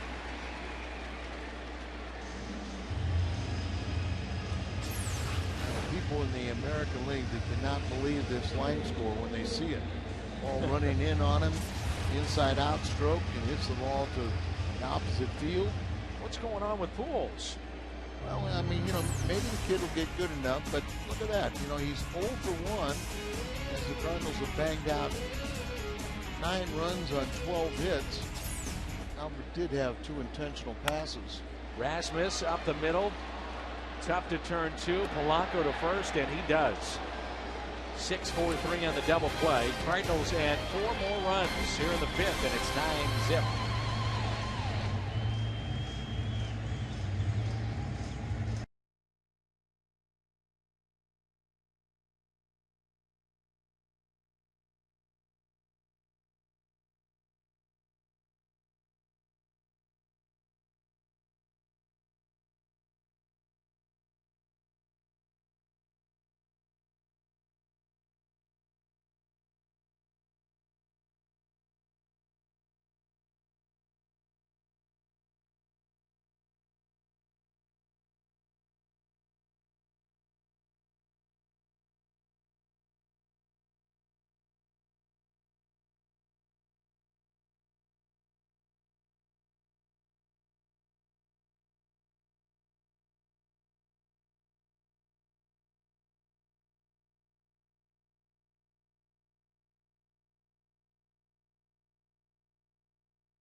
AT&T, your world delivered. And by the double cheeseburger extra value meal. Now just $2.99 at McDonald's.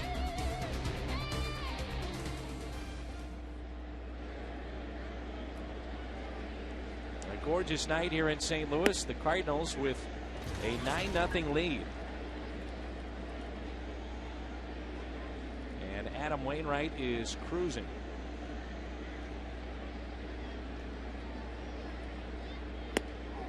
Late with that swing was Cabrera.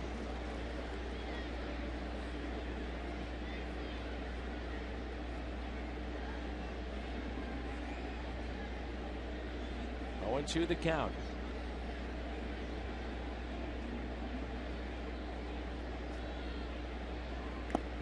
And it's held on to by Molina with the foul tip, and Cabrera strikes out. So the first out to start play here in the 6th.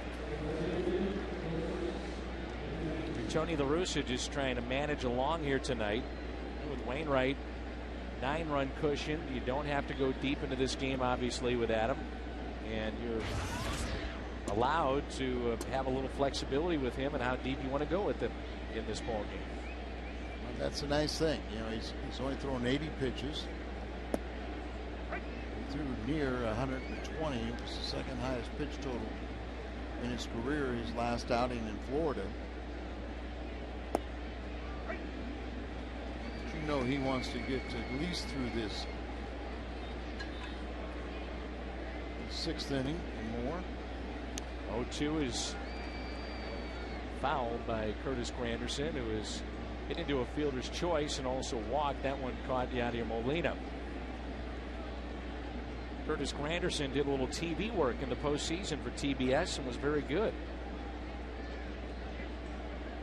The studio show of their postseason.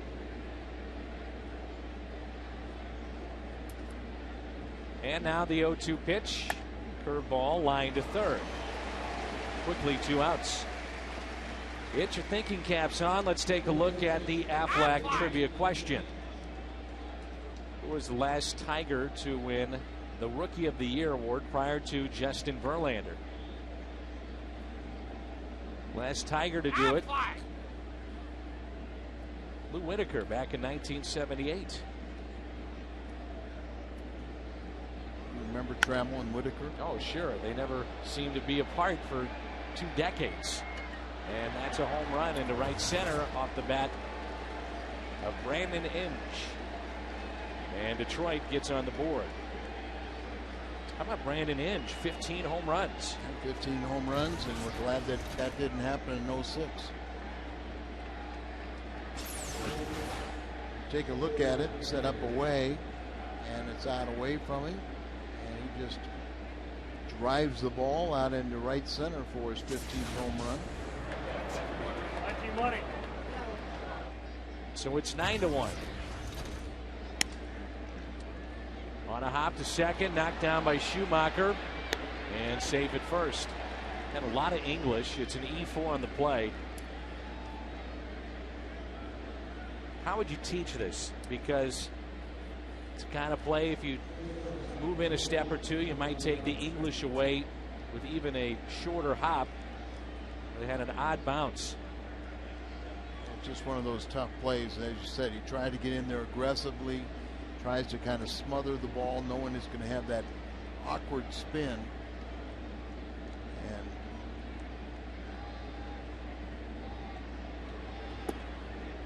is that about his 3rd error of the season? And one of them we disagree with. And this is with a left-handed bat, Santiago. Pujols will play back behind the runner, and a 1-0 pitch. Ground ball, another chance for Skip. Makes that play. Tigers get on the board, and it's 9-1.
Missed out on obtaining your brick paver at Busch Stadium as interleague play continues tonight. Well, now for a very limited time, you can purchase a brick paver in one of the 3 additional greatest moments sections outside of Busch Stadium. Get the replica paver as part of it and order today at stlcardinals.com. Here is Albert Pujols to lead off the bottom of the 6th, and the first pitch is hit out of play. Carry in for his 2nd inning of work. Pujols tonight intentionally walked twice, scored his first time, and struck out back in the 4th.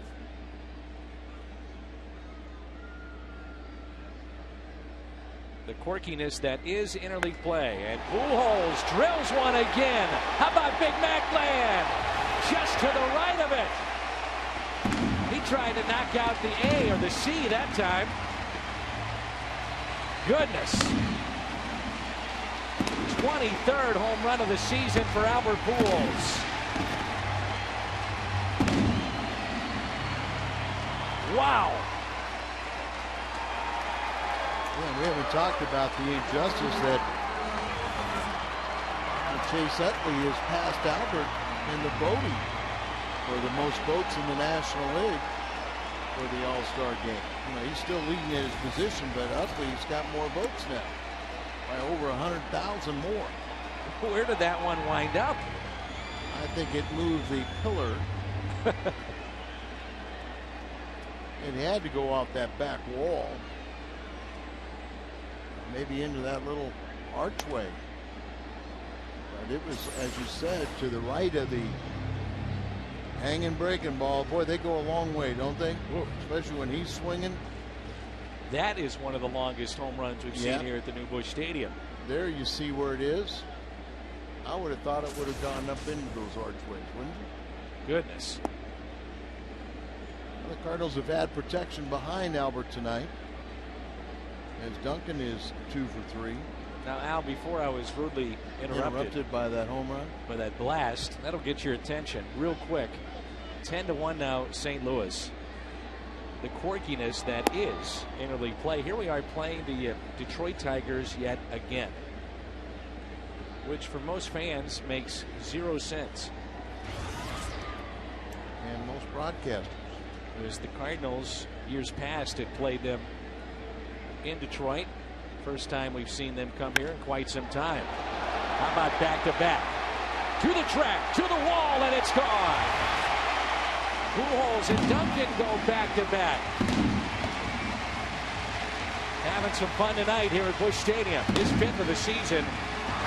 Let's make it 11-1 Cardinals. Duncan's 5th home run.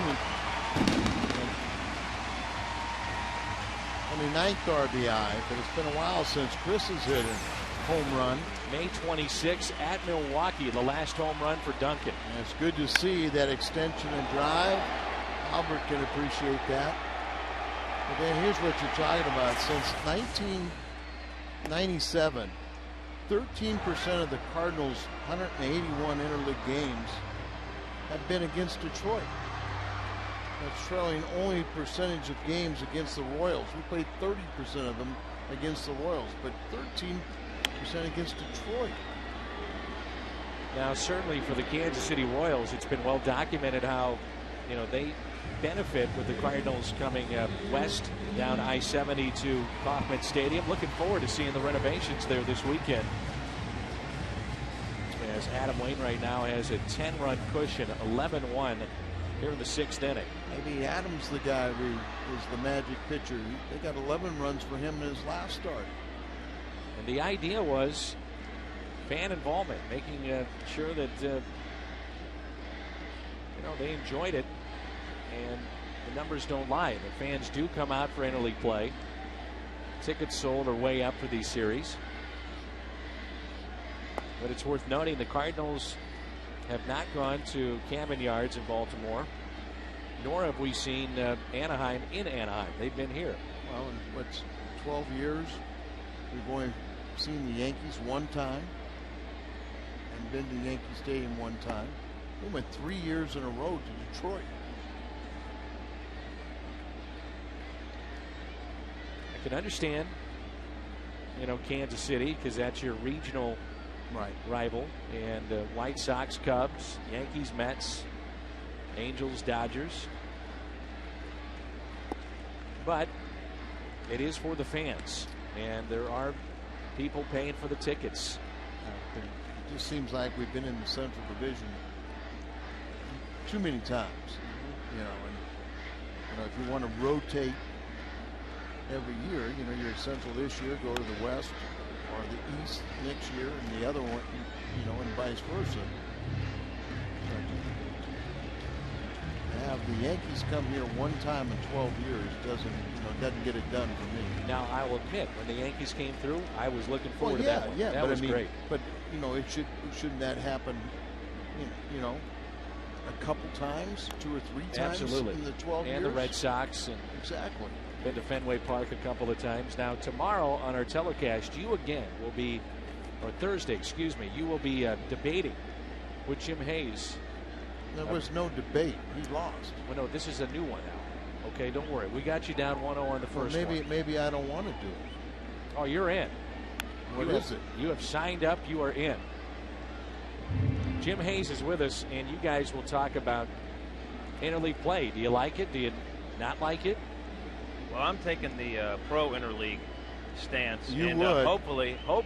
You've already lost. And hopefully Al will be fair about it. Instead of taking entire half innings and stumping for his point, he'll let the viewers decide fairly.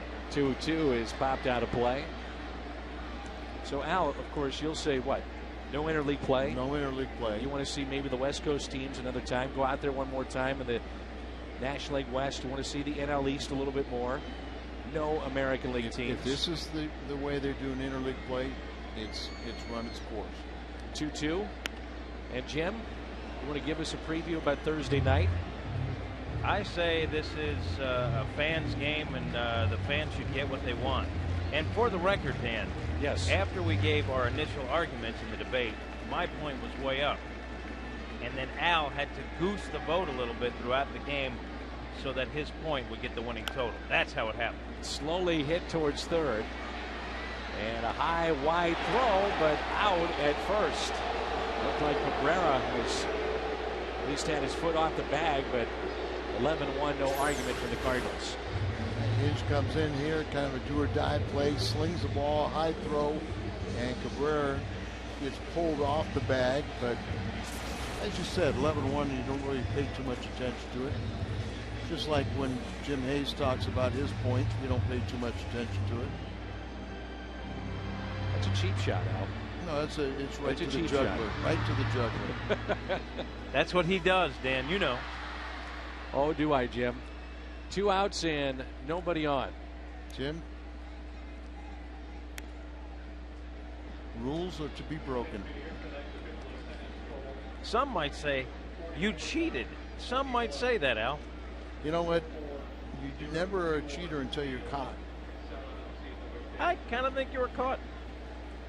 After seeing DeRosa over the weekend, would he look good in the Cardinal uniform? Absolutely.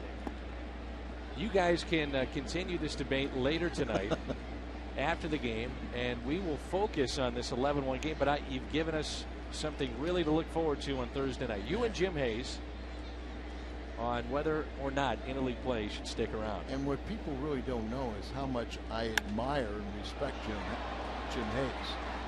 Into shallow left center field, and the catch is made.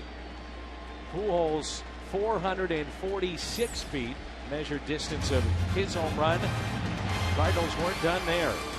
Chris Duncan 418 feet. A sellout here tonight, 44,021. And they're loving it. It's 11-1.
To Busch Stadium, let's take a look at the Infinity game recap with the Cardinals owning a 10-run lead here in the top of the 7th.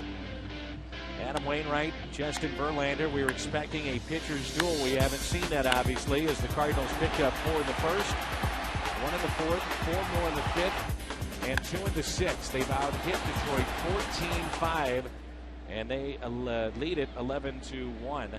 Last back-to-back home runs was in 2008, Pujols and Ludwig.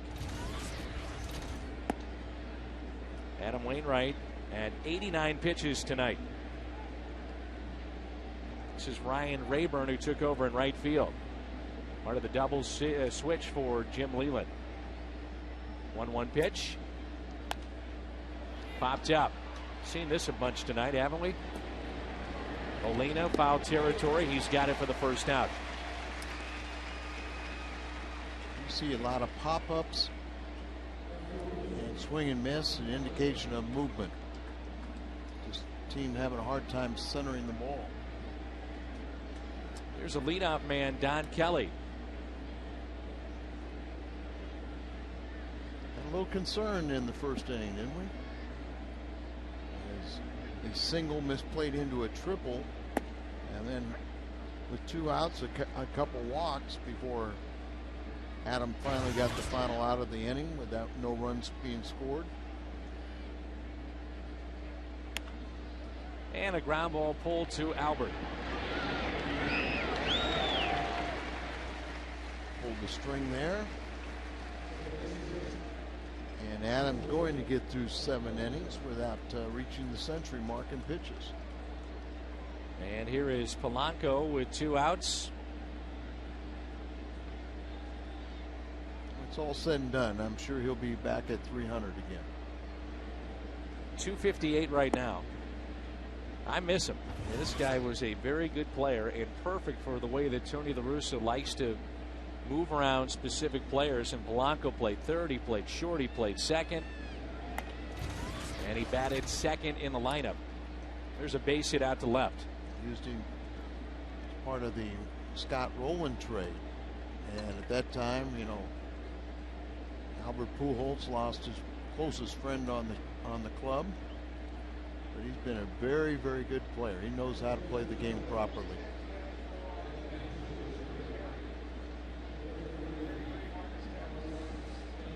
Marcus Timms will be the pinch hitter.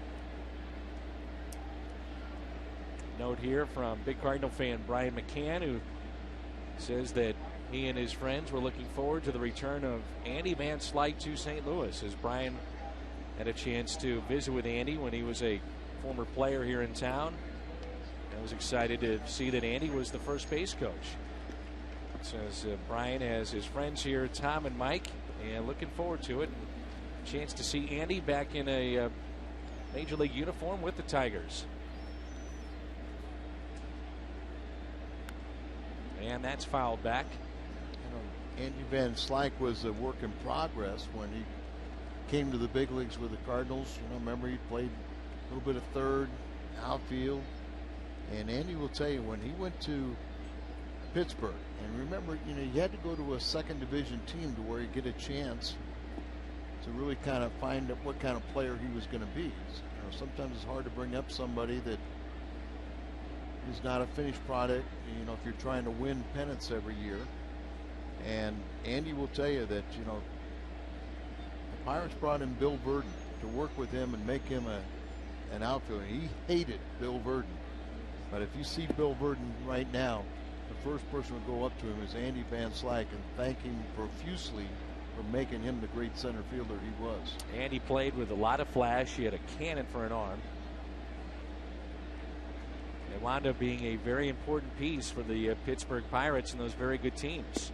There's a swing and a miss. Wainwright gets the strikeout, and he is through 7. Inside 100. So hitting his spot. Here's the curveball from Wainwright and the strikeout. It's time to stretch. 11-1.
we will be tomorrow. The Champions Club, Edwin Jackson and Todd Wellemeyer. And we're on the air at 6:30 from the Champions Club tomorrow. Pre-game show 6:30 will come your way at 7 with the play-by-play. The Cardinals and the Detroit Tigers in Game 2. Looking forward to that.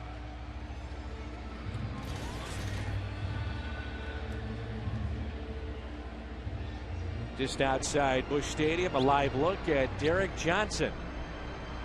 Oversees things outside, one of the real gentlemen that you find here at the ballpark. Derek Johnson. Be hot with that coat on. It's a little warm here. That foul footage. No, that's a live That's look live? at Derek. Yep. How about Jason LaRue is going to pinch hit here. P.J. Walters is warming up the Cardinals, and Brandon Lyon, the former closer for Arizona, signed with Detroit as a free agent, on the mound. Happy birthday to Ginger Gast, 79 years young and a big Cardinal fan, and she is here tonight. Ginger Gast, and celebrating her birthday with her 3 boys. Adam Wainwright is nights through in 7 good innings. LaRue slowly hits it to short. Stay with the play for the out. Run support plenty tonight for Adam Wainwright. Wainwright among the starters for 9 innings, over 6 runs of support. At the bottom there is Chris Carpenter. He had another tough one on Sunday with Cliff Lee. Well, we thought that was going to be a great pitching matchup like we thought this one was, and Adam didn't disappoint. And I'm sure Cardinal fans missed out on seeing how talented Verlander is. Cleveland missed the opportunity with Carpenter. You saw glimpses of it. Yeah. You saw 98, 99, and late swings from the Cardinals, a couple of really tight breaking balls. But again, you go back to maybe one at bat that changed this game, and that was Molina in the first. And that gave the Cardinals on the scoreboard with a two-run single after a lengthy at bat where Verlander made some great pitches, but Molina just kept on fouling them off. And it wasn't a mistake pitch that he gave up the base hit. It was a ball down and away on his shoot tops. A 2-1. And Brendan Ryan hobbled a little bit, 2-2. Odd finish to that swing. Almost like his knee caught, buckled a little bit.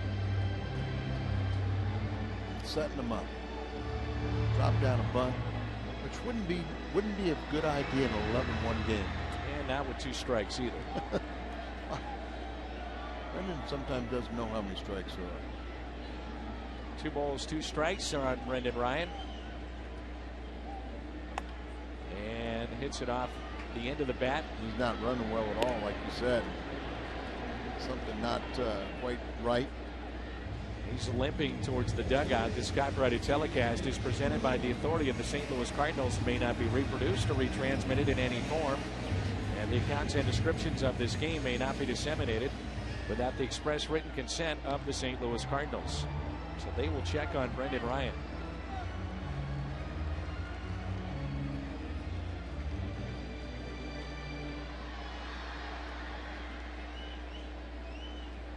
Here's Schumacher. He's had a big night. Big Cardinal fan, Bill McKenzie. Happy 60th birthday. Watching in Perryville, Missouri tonight. Happy birthday to Bill McKenzie. Here's a 1-0 pitch. 1 ball, 1 strike. 65 strikes tonight of the 100 pitches thrown by Wainwright. And he's in line for the victory. He would go to 7-4. Verlander would drop to 7-3. And with the kind of 6 to 8 weeks that Verlander has had here recently, you know, he's right back in that conversation as a potential Cy Young Award winner. Way early, but just you think about guys that are in that conversation right now, he and Zach Greinke. think about this Detroit bullpen. They've got some power arms. You kind of wonder, is it a surprise that they're leading the Central? And, you know, a year ago, everybody was conceding them the World Championship, and then they had a horrible year. This year, I think everybody thought Cleveland would be the class team in the Central, but with all their injuries, they find themselves struggling. And Schumacher strikes out. Ends the 7th. Scoreless frame for Lyon. It's 11-1 St. Louis.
An easy drink in Busch Light by Bank of America. Cardinals banking only at Bank of America. And by Hyundai. Albert Pujols is out of this game. And Yadier Molina moves from behind the plate. And he's over at first. Tyler Green comes into the ball game for Brendan Ryan. Jason LaRue is the new catcher. And a new pitcher on the mound. Well, P.J. Walters, his second stint with the Cardinals. Remember, he made his major league debut at Wrigley Field. That was April 17th. He was 2-5 with an ERA a little bit over 4 in 8 starts for Memphis. Struck out 40 in 50 innings. And that is hammered out to left field. Welcome back, P.J. Over the bullpen and knocked out of here. Miguel Cabrera with a solo home run. They're accustomed to seeing that swing and that result from Cabrera.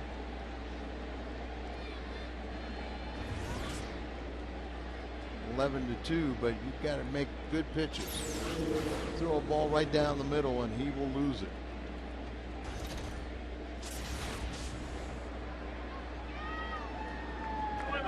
Take the Albert Pujols home run and you take Cabrera's, and neither one of them took much time to get out of here. And that pitch is outside. P.J. Walters, second time that he's been with the Cardinals. And a 1-0 pitch to Curtis Granderson. Popped up left side. Playable in foul territory. Thurston is there and makes the catch.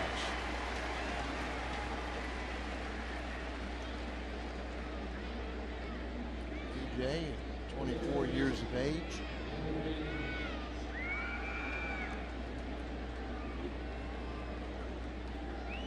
And the only blemish on Wainwright's night as he hit his 15th home run. That was in the 6th inning. And the first pitch is taken up and in by Brandon Inge.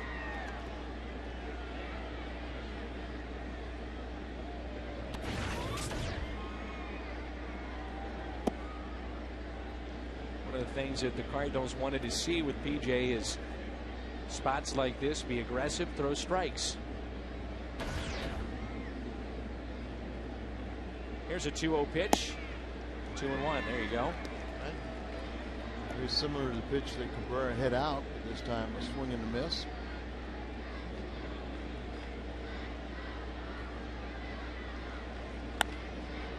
And that pitch was up, but a ground ball. Tyler Green with it. Over to Yachty. PJ was selected in the 11th round of the June 06 draft. Attended the University of South Alabama. He was 36-1. Prep record at Faith Alabama Academy. 123 strikeouts and 4 walks. So he has the ability to throw strikes. So Laird is aboard with a 2-out single. And it brings in Santiago. 2 outs, runner at first, 11-2 Cardinals. PJ kind of gives you that replacement for Brad Thompson, who's done an outstanding job moving into the rotation, taking Loesch's spot. And good news on Loesch is he made about 10 plus throws from 120 feet today. I think some fans might say, why not Mitchell Boggs in this spot? And we've also heard the name Clayton Mortensen. Mortensen recently threw a complete game for Memphis. 1 ball, 1 strike.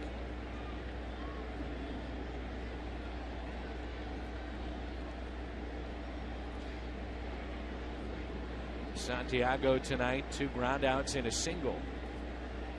Cardinals rolling 11-2. Center field, and that's put away. Sends us to the bottom of the 8th. 11-2.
Seventh inning will come on for his second inning of work.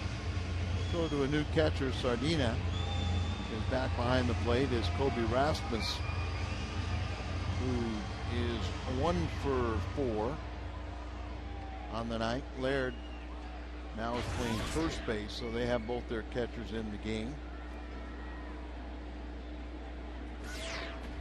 Kobe leading all rookies in home runs and RBIs in the National League. Fouls his first pitch off.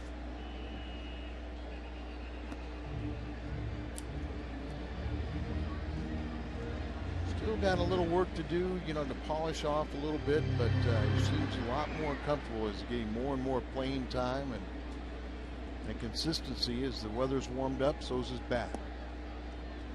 That was the line on Rasmus, is that would happen.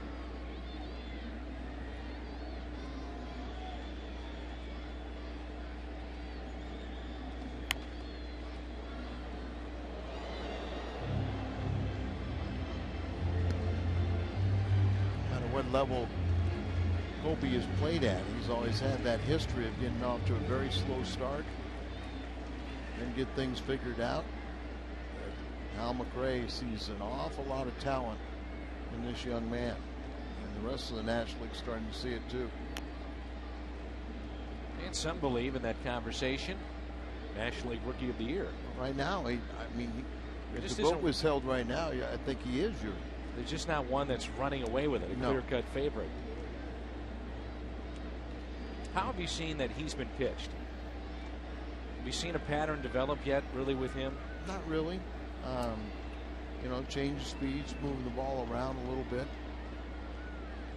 I've seen him have a lot of trouble with the breaking ball. But that, you know, that's what you get for a lot of young players, as we've seen. Here's our pitch-by-pitch brought to you by Chevrolet. The key at bat in this game. Well, you see Verlander, this is back in the first inning, bases are loaded, just goes after him with all his pitches, and look at how Molina just with 2 strikes, just trying to stay up there, looking for a mistake. Good pitcher's pitches, another one down there, just kind of throwing the bat at, and then you saw that was the single that drove in 2 to get the Cardinals on the scoreboard, and it wasn't a bad pitch itself.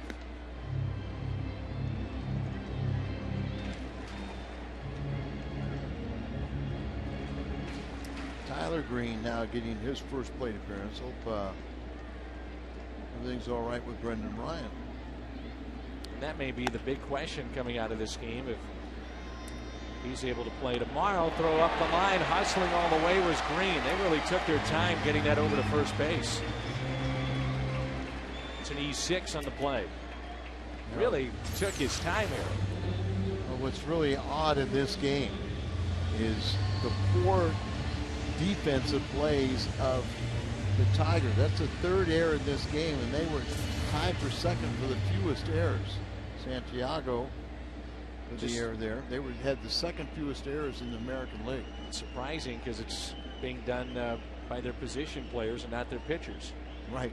In 06, we would believe it would be any pitcher would make an error. 6-4-3 on the double play, and that sends us to the 9th. 9-run lead for St. Louis after 8 here at Busch Stadium.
Game on the post-game edition of U.S. Cellular Cardinals Live. Pat Paris, Rick Horton standing by.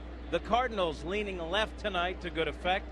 we'll have that. The Cardinal Tournament of Champions rolls on, and we'll have player reaction straight from the Cardinal clubhouse. It's all coming up after the game.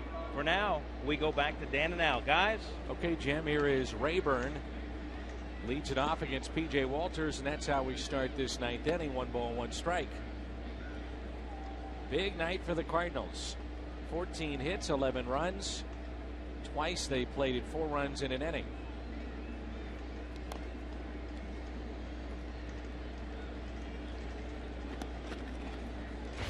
Barry Bird would like to know more about your kids, Dan.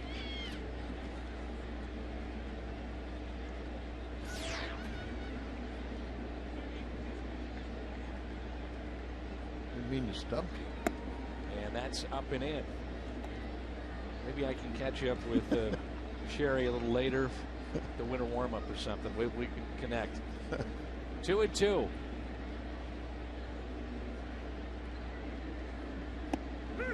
On the outside corner, and a strikeout to start the ninth.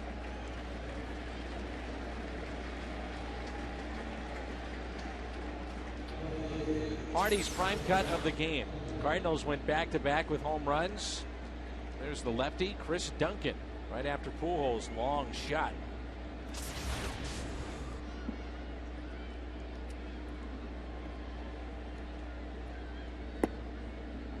Remember in PJ's Major League debut, 4 innings at Chicago, he struck out 7 in that ball game. Really struggled in his first frame and then really gutted his way through.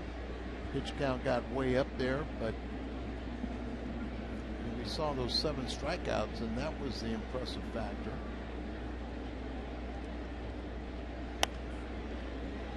Popped up. And out of play. Cardinals against Edwin Jackson tomorrow. Todd Wellemeyer, game 2 of the series, on the air at 6:30. Thursday night, Joel Pinheiro and Rick Porcello. Here's a look at Todd. Then it's off to Kansas City for the first of 3 against the Royals. Friday night on Fox Sports Midwest. Little chopper, backhanded, tough play, and he made it.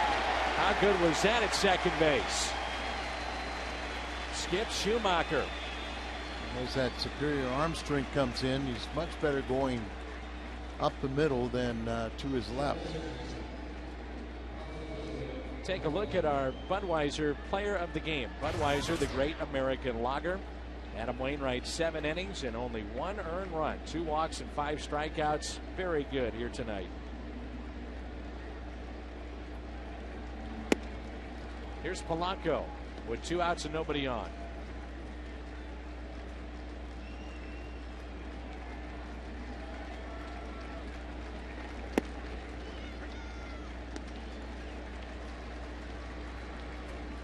Detroit, remember, they reminded me in 06 of what the Cardinals looked like in the 04 World Series. Much better team than what they displayed. Same thing with the Cardinals. Here they won 105 games and then lost 4 straight to Boston. On their feet here at Busch, over 40,000. 1-2 pitch. Hit to short, Green up with it. Over to Yachty. Cardinals win it 11-2. Solid win for St. Louis as they pick up 14 hits, 11 runs, and win game 1 11-2 over Detroit.